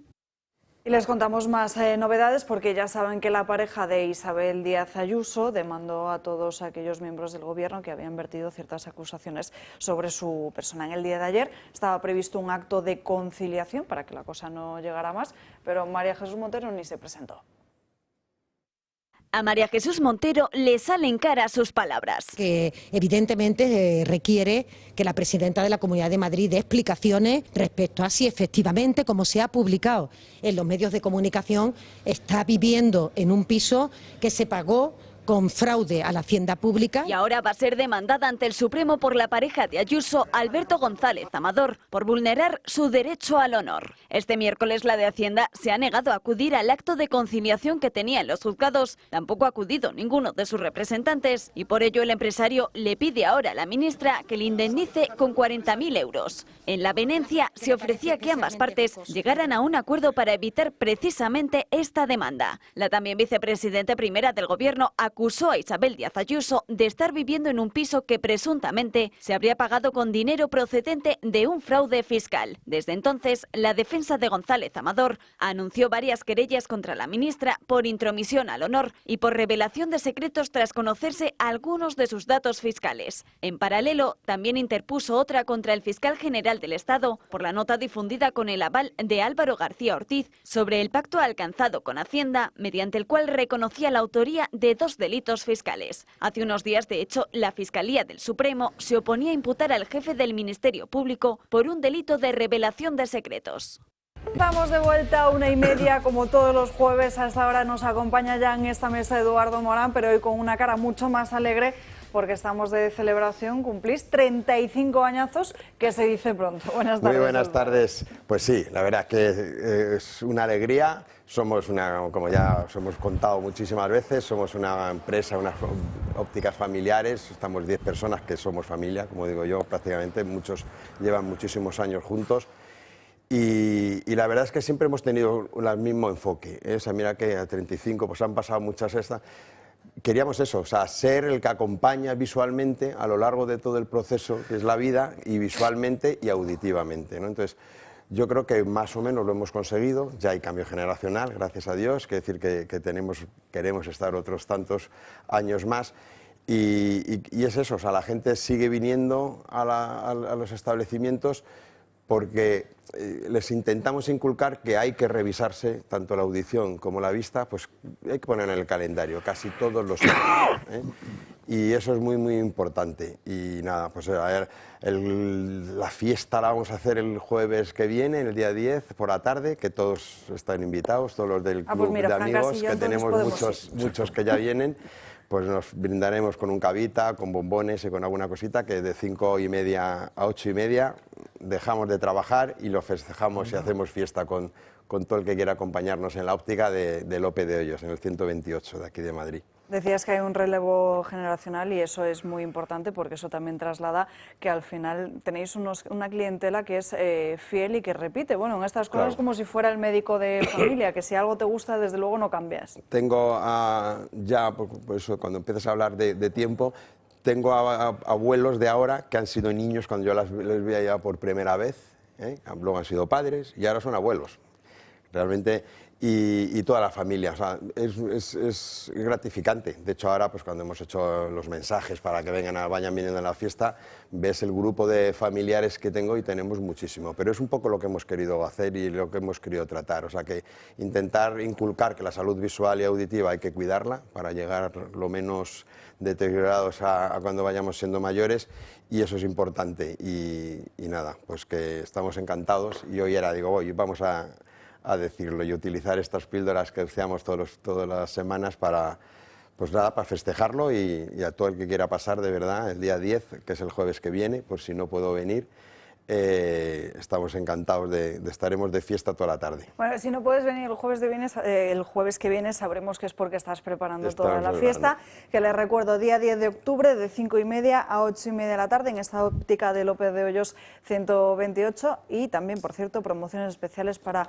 espectadores y socios del Club de Amigos. Revisión especial visual y auditiva, 30% de descuento en gafas graduadas, 15% en lentes de contacto y 2x1 en audífonos. Si no te veo el jueves de la semana que viene aquí en esta mesa, nos vemos en López de Hoyos para celebrar esos 35 años. Encantado de nuevo, recibiros. Enhorabuena. Y de aniversario vamos a otro aniversario, porque hoy es 3 de octubre y hace unos años escuchábamos al rey Felipe VI pronunciar este discurso. Desde hace ya tiempo, determinadas autoridades de Cataluña, de una manera reiterada, consciente y deliberada, han venido incumpliendo la Constitución y su Estatuto de Autonomía, que es la ley que reconoce, protege y ampara sus instituciones históricas y su autogobierno. Hoy la sociedad catalana está fracturada y enfrentada. Esas autoridades han menospreciado los afectos y los sentimientos de solidaridad que han unido y unirán al conjunto de los españoles. Y al conjunto de los españoles que viven con desasosiego y tristeza estos acontecimientos, les transmito un mensaje de tranquilidad, de confianza y también de esperanza. Son momentos difíciles, pero los superaremos. Y fíjense en todo lo que ha pasado a lo largo de estos últimos años después de ese discurso, el de mayor impacto político, desde luego, en la figura de Su Majestad el Rey, en un momento en el que Cataluña vivía momentos muy preocupantes. En estos momentos, Carles Puigdemont y Junts, ayer se lo contábamos aquí en directo, no pudimos ofrecerles parte de esa conferencia que el expresidente fugado estaba realizando en directo, están decidiendo cuál es su estrategia política y sus próximos pasos. Vamos a ver cómo fue esa reunión y ahora comentamos todo lo que ha cambiado Cataluña.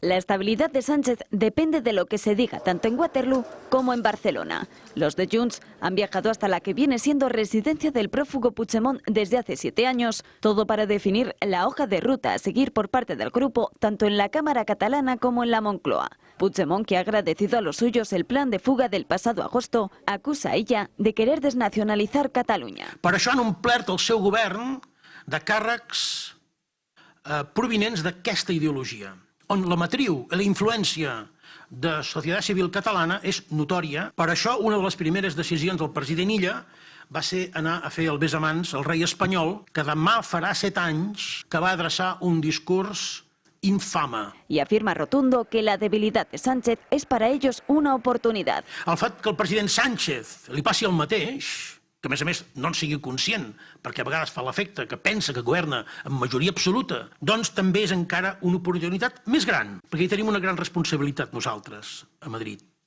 I ho hem de saber aprofitar en benefici de qui? En benefici de tots els catalans. El socialista, que no tiene apoyos para sacar adelante los presupuestos, prevé ahora que el Constitucional avale la ley de amnistía para conseguir el sí de Junts a las cuentas públicas antes de que finalice el año. Esquerra ha hecho lo mismo que Junts, convocando a sus diputados para planificar también cuál va a ser su estrategia. En las filas republicanas empieza a cundir el nerviosismo por su acuerdo con el PSC para mejorar la financiación de Cataluña, y afrontan eso sí una nueva etapa, por primera vez desde la oposición de la Cámara catalana, intentando dar una falsa sensación de normalidad para que no se note la crisis interna que vive el partido sin nadie que tome las riendas. Vamos a tratar de seguir avanzando porque nos queda muy poquito tiempo y me gustaría que hablásemos de inmigración ilegal porque fíjense, 4 marroquíes, ya lo sabrán hasta ahora porque se produjo en el día de ayer, se fugaron del aeropuerto de Barajas, estaban intentando, eran solicitantes de asilo, esperaban en una de esas salas y se fugaron por un agujero en el techo. Esta mañana Gaceta recoge en su portada cómo la inmigración ilegal ha bajado, pero en Italia, no en España. En Italia ha bajado en septiembre, en el mes de septiembre, en estos últimos 30 días, un 70%.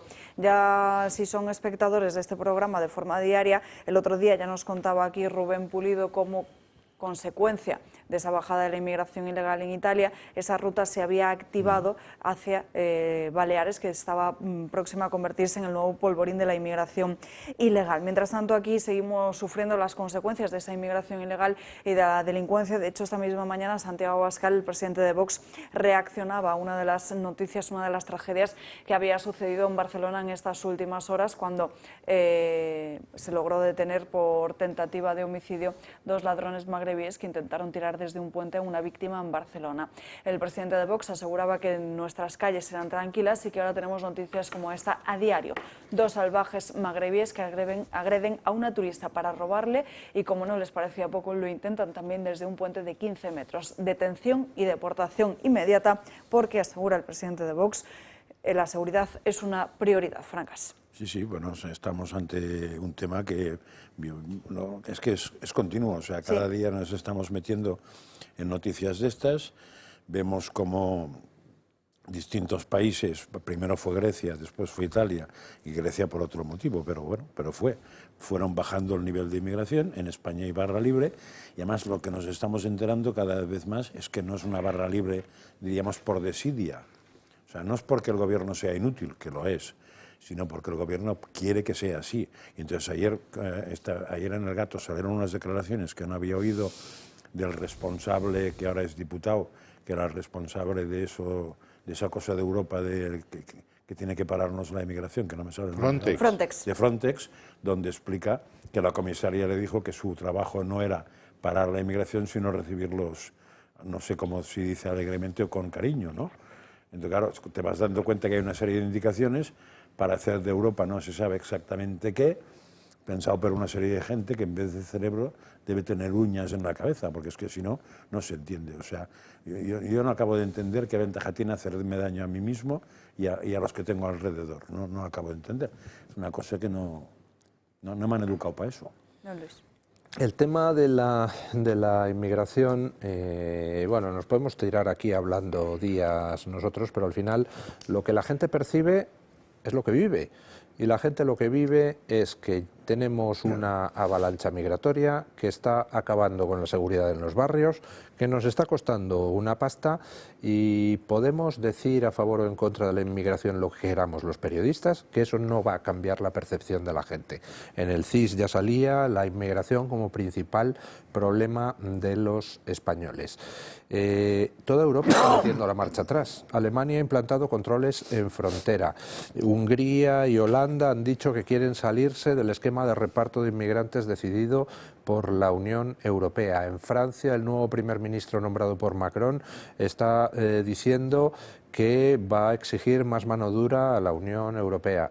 Y aquí lo que tenemos es a un partido socialista que acaba de pactar con Bildu que ya no se hagan devoluciones en caliente en frontera. O sea, estamos locos, vamos en el sentido contrario. Bueno, pues que hagan lo que quieran. Al final los hechos son tozudos y el tema de la inmigración se va a llevar por delante a todos los partidos que no tengan una postura firme y clara, que es muy simple. Los países tenemos una capacidad de acogida limitada. Todo lo que sea intentar estirar más allá esa capacidad de acogida, metiendo inmigrantes ilegales, pues induce unas tensiones sociales insoportables. Margallo. Vamos, que la inmigración va a ser es uno de los principales problemas y lo va a ser más, es evidente, no hay más que ver los debates ahora en las elecciones norteamericanas en que Kamala, que es acusada de cierta benevolencia o permisividad con la inmigración, está sacando sus logros en esa materia, ¿no? Pero es que lo que habéis dicho, lo que ha dicho Alba es verdad. Es decir, el volumen de migrantes en África, que es el continente que a nosotros nos interesa, es el que es y con los años va a aumentar. ¿Por qué? Porque va a aumentar la población en África. Ahora son 1.250 millones y se calcula que dentro de 4 años serán el doble. Van a ser más ricos y eso paradójicamente va a aumentar las tentaciones de emigrar hacia Europa. Cuando son muy pobres, la renta es muy baja, emigran a los países vecinos. Cuando son más ricos, emigran hacia nosotros. También es verdad que esa masa que quiere emigrar se canaliza, es como un gas, que se canaliza hacia un lado o a otro. Tuvieron unas épocas muy difíciles en Grecia, con el tema de Siria, se solucionó con el acuerdo con Turquía. Italia tuvo una situación catastrófica, os acordaréis incluso de la visita del Santo Padre a Lampedusa. Los dos han logrado controlar el tema, entonces la presión se desplaza hacia España. Y eso es un tema de colaboración. Y no hay otro sitio para ir ya. De cooperación, de acción exterior. Hay que dotar de medios a las fuerzas de seguridad, hay que dotar de más medios a Frontex, hay que favorecer la inmigración regular y hay que conseguir la cooperación de los países de origen y tránsito para que eviten las salidas desde su territorio. Para eso tenemos todos los instrumentos de colaboración y la contrapartida es esa. Está mal citarse a sí mismo, pero yo cuando me despedí del Ministerio tenía 6.000 emigrantes irregulares. El primer año de Sánchez pasan a 56.000. Canarias se ha multiplicado. Es decir, esto se toma en serio o vamos a otro. Y la regla es muy clara, lo ha dicho Luis, mire usted, nosotros no podemos aceptar más que los emigrantes que podemos integrar. Lo otro es crear inseguridad, crear guetos, etcétera. Y por tanto tenemos que ser nosotros, que digamos los emigrantes que queremos y que no sean las mafias las que decidan que los emigrantes. Es así de sencillo y así de simple, ¿no? Lo dijo, mira, el primero que lo explicó muy bien fue un socialista francés, fue Michel Rocard, que era el ídolo de la socialdemocracia, que dijo, Francia no puede absorber toda la pobreza del mundo. Es así de sencillo. Nos quedan ya muy poquito tiempo, vamos a irnos, si mis compañeros me confirman que así podemos hacerlo, con Sandro Meco de En Dos Continentes, y si luego podemos comentar algún que otro asunto, lo haremos. ¿Podemos ir con Sandro Meco, compañeros? Pues vamos con ella.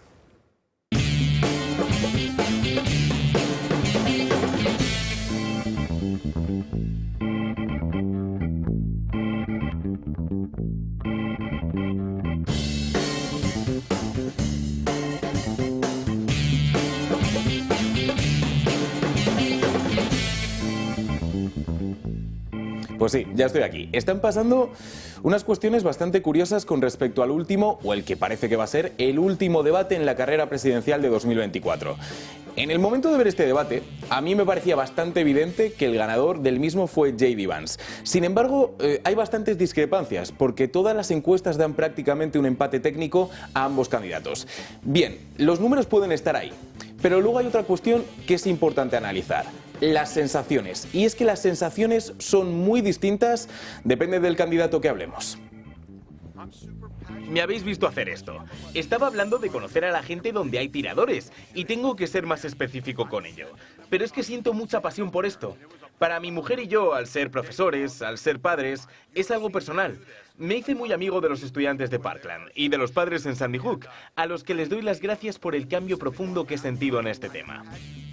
Bien, este era el candidato demócrata a la vicepresidencia de los Estados Unidos, Tim Walz, hablando sobre ese comentario que se hizo bastante viral en redes sobre que era amigo de los tiradores de los tiroteos masivos en Estados Unidos. Ha dicho que no se refería a eso, sino que era amigo de los padres en los sitios en los que hubo este tipo de tiroteos.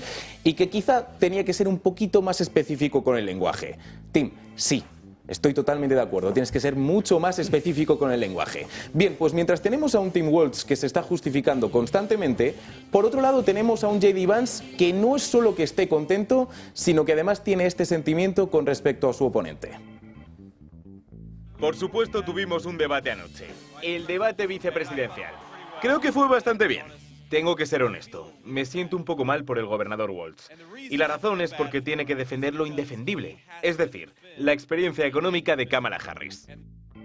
Y este parece ser el sentimiento común dentro del Partido Republicano, que es sentir cierta lástima frente al propio Tim Walz. No frente a Kamala Harris, pero sí frente al propio Tim Walz. Vale, y todo esto sucede después de un debate que no sabemos exactamente cómo va a impactar en las encuestas y cómo va a favorecer el voto hacia un candidato o hacia otro.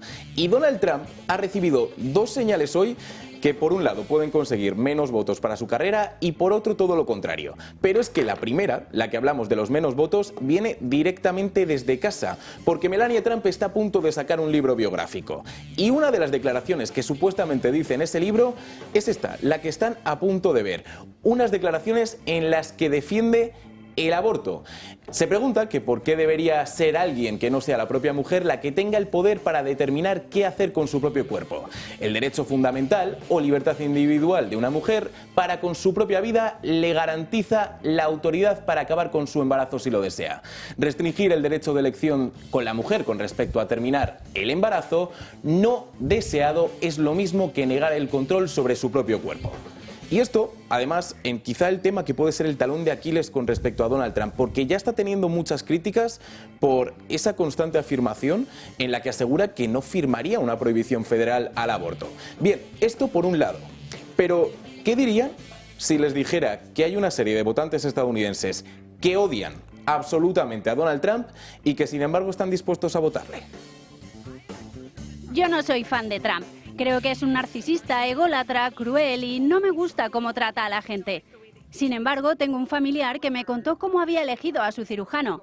Escogió un cirujano narcisista que es muy bueno haciendo lo que hace. Dijo que tomó esta decisión no porque el cirujano fuera amable, sino porque tenía demasiado ego como para permitirse fracasar. Y me siento igual con Trump. O sea, la teoría es esta. Es que Trump tiene, claro, es buenísimo. Bueno. Es que el tío tiene tanto ego que precisamente por su ego no podría fracasar. Bueno, veremos si es así. Ahora mismo el ambiente en la campaña de los Estados Unidos, cuando estamos a 1 mes y 2 días de las elecciones, es este. Pues panorama, desde luego, que tendremos que seguir muy de cerca. Nos das todos los detalles esta noche, Sandro, pero también está generando bastante polémica las memorias de Melania Trump, ¿no? Sí, precisamente por ese detalle que acabamos justo de comentar, pero además hoy traigo un programa muy especial, Alba, porque ya estamos en Navidad. Ya estamos en Navidad. En Venezuela. En Venezuela ya están en Navidad. Y ya que Nicolás Maduro quiere jugar ese juego, vamos a jugar a ese juego. Vamos a hacer un especial navideño venezolano en el que vamos a analizar todo lo ocurrido y también, además, vuelve el rincón del tío Sam, donde seguro que se han fijado, pero hay algo que falta en mi cara y un espectador se ha dado cuenta y vamos a responder, porque tienen hipótesis que señalan a agentes extranjeros y puede que las cosas no vayan tan lejos como pensábamos de esa teoría. Te faltan las gafas. Bueno, pero no me hagas spoiler, creo que es bastante evidente. No estoy más joven, Alba. Es que, pues sí, me faltan las gafas, sí. ¿Pero porque te has puesto lentillas, te has operado o coquetería pura? Te lo digo cuando corten las cámaras, que si no me hago spoiler a mí mismo. Entonces... Bueno.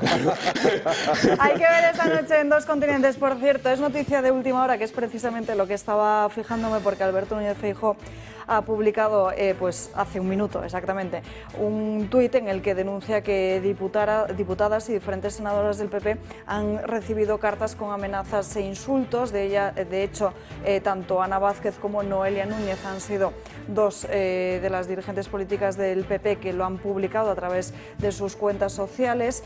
Una de ellas, por ejemplo, la que recibe Noelia Núñez, le dice: después de tus intervenciones en el Congreso sigues como siempre y es inalterable, tienes la misma pinta y boca... Bueno, en fin, es mejor ni leerlo. Carta de amenaza a diferentes miembros del Partido Popular y además hace apenas unas horas hemos conocido también cómo el coche de la ministra de Sanidad, Mónica García, ha sido vandalizado. La carta de Ana Vázquez también carga contra ella por las intervenciones contra el ministro Fernando Grande Marlaska, el ministro del Interior. En fin, muy poquito tiempo, nos da margen para irnos a la página económica con ese anuncio que realizaba esta misma mañana el presidente del Gobierno de las ayudas y subvenciones a pymes.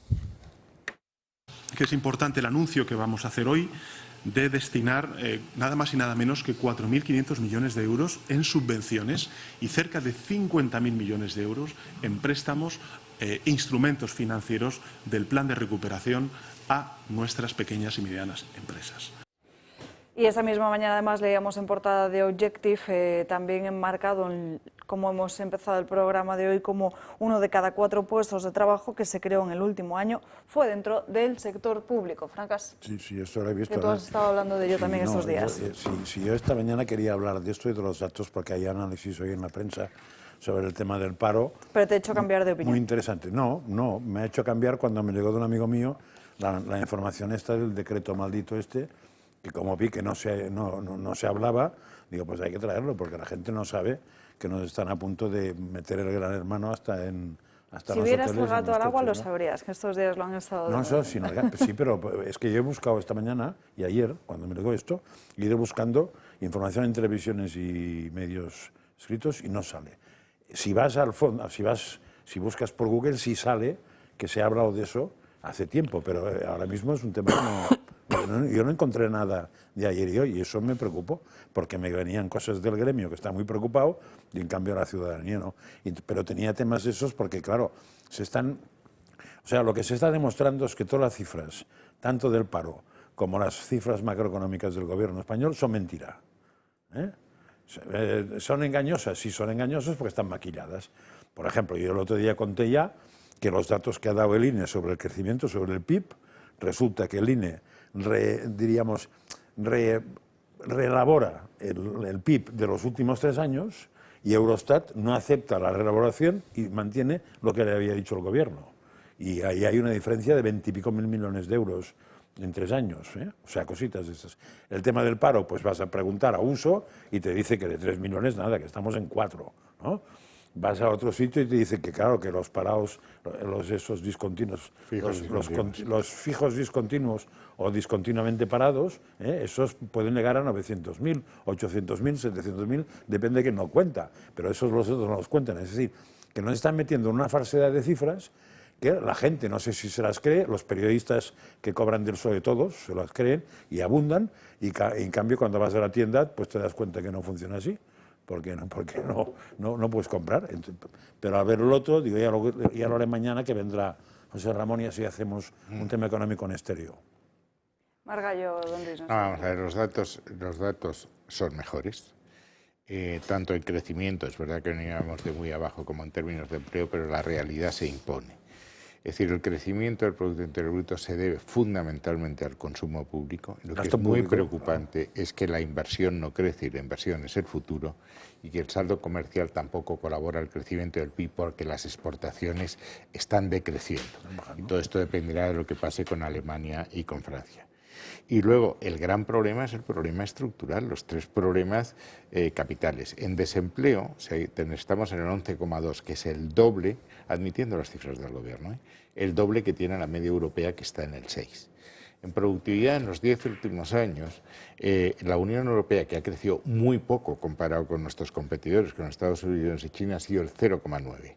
Pero es que España ha sido el 0,3, 3 veces menos. Y luego tenemos un problema de desequilibrio de las cuentas públicas, aumento de la deuda. Y aquí los vientos que vienen, tú ahora que vas a navegar, son malos. Next Generation, los fondos que han dopado la economía española, terminan en 2026. Y lo que es peor, en 2028 hay que empezar a devolverlos, lo cual nos merma capacidad. El segundo gran tema es que vamos a unas reglas fiscales diferentes a partir de 2005, con lo cual, para igualar el déficit, que es lo único que le preocupa a Bruselas. Lo puedes hacer por dos formas, o reducir el gasto y no parece que vayan por ahí, o aumentar los impuestos, que sí parece que van por ahí. Por ejemplo, no han prorrogado el IVA en los alimentos cuando el precio de los alimentos sigue estando francamente mal. Y se están quedando con dinero que no les corresponde al no actualizar la renta. No hay tiempo para más, aquí lo tenemos que dejar. Gracias a los tres por acompañarnos hasta el final de este programa. Ya saben que pueden seguirnos a través de nuestras redes sociales y mañana nos vemos aquí a las 12 puntuales. Que tengan un feliz día y que descansen. Hasta mañana.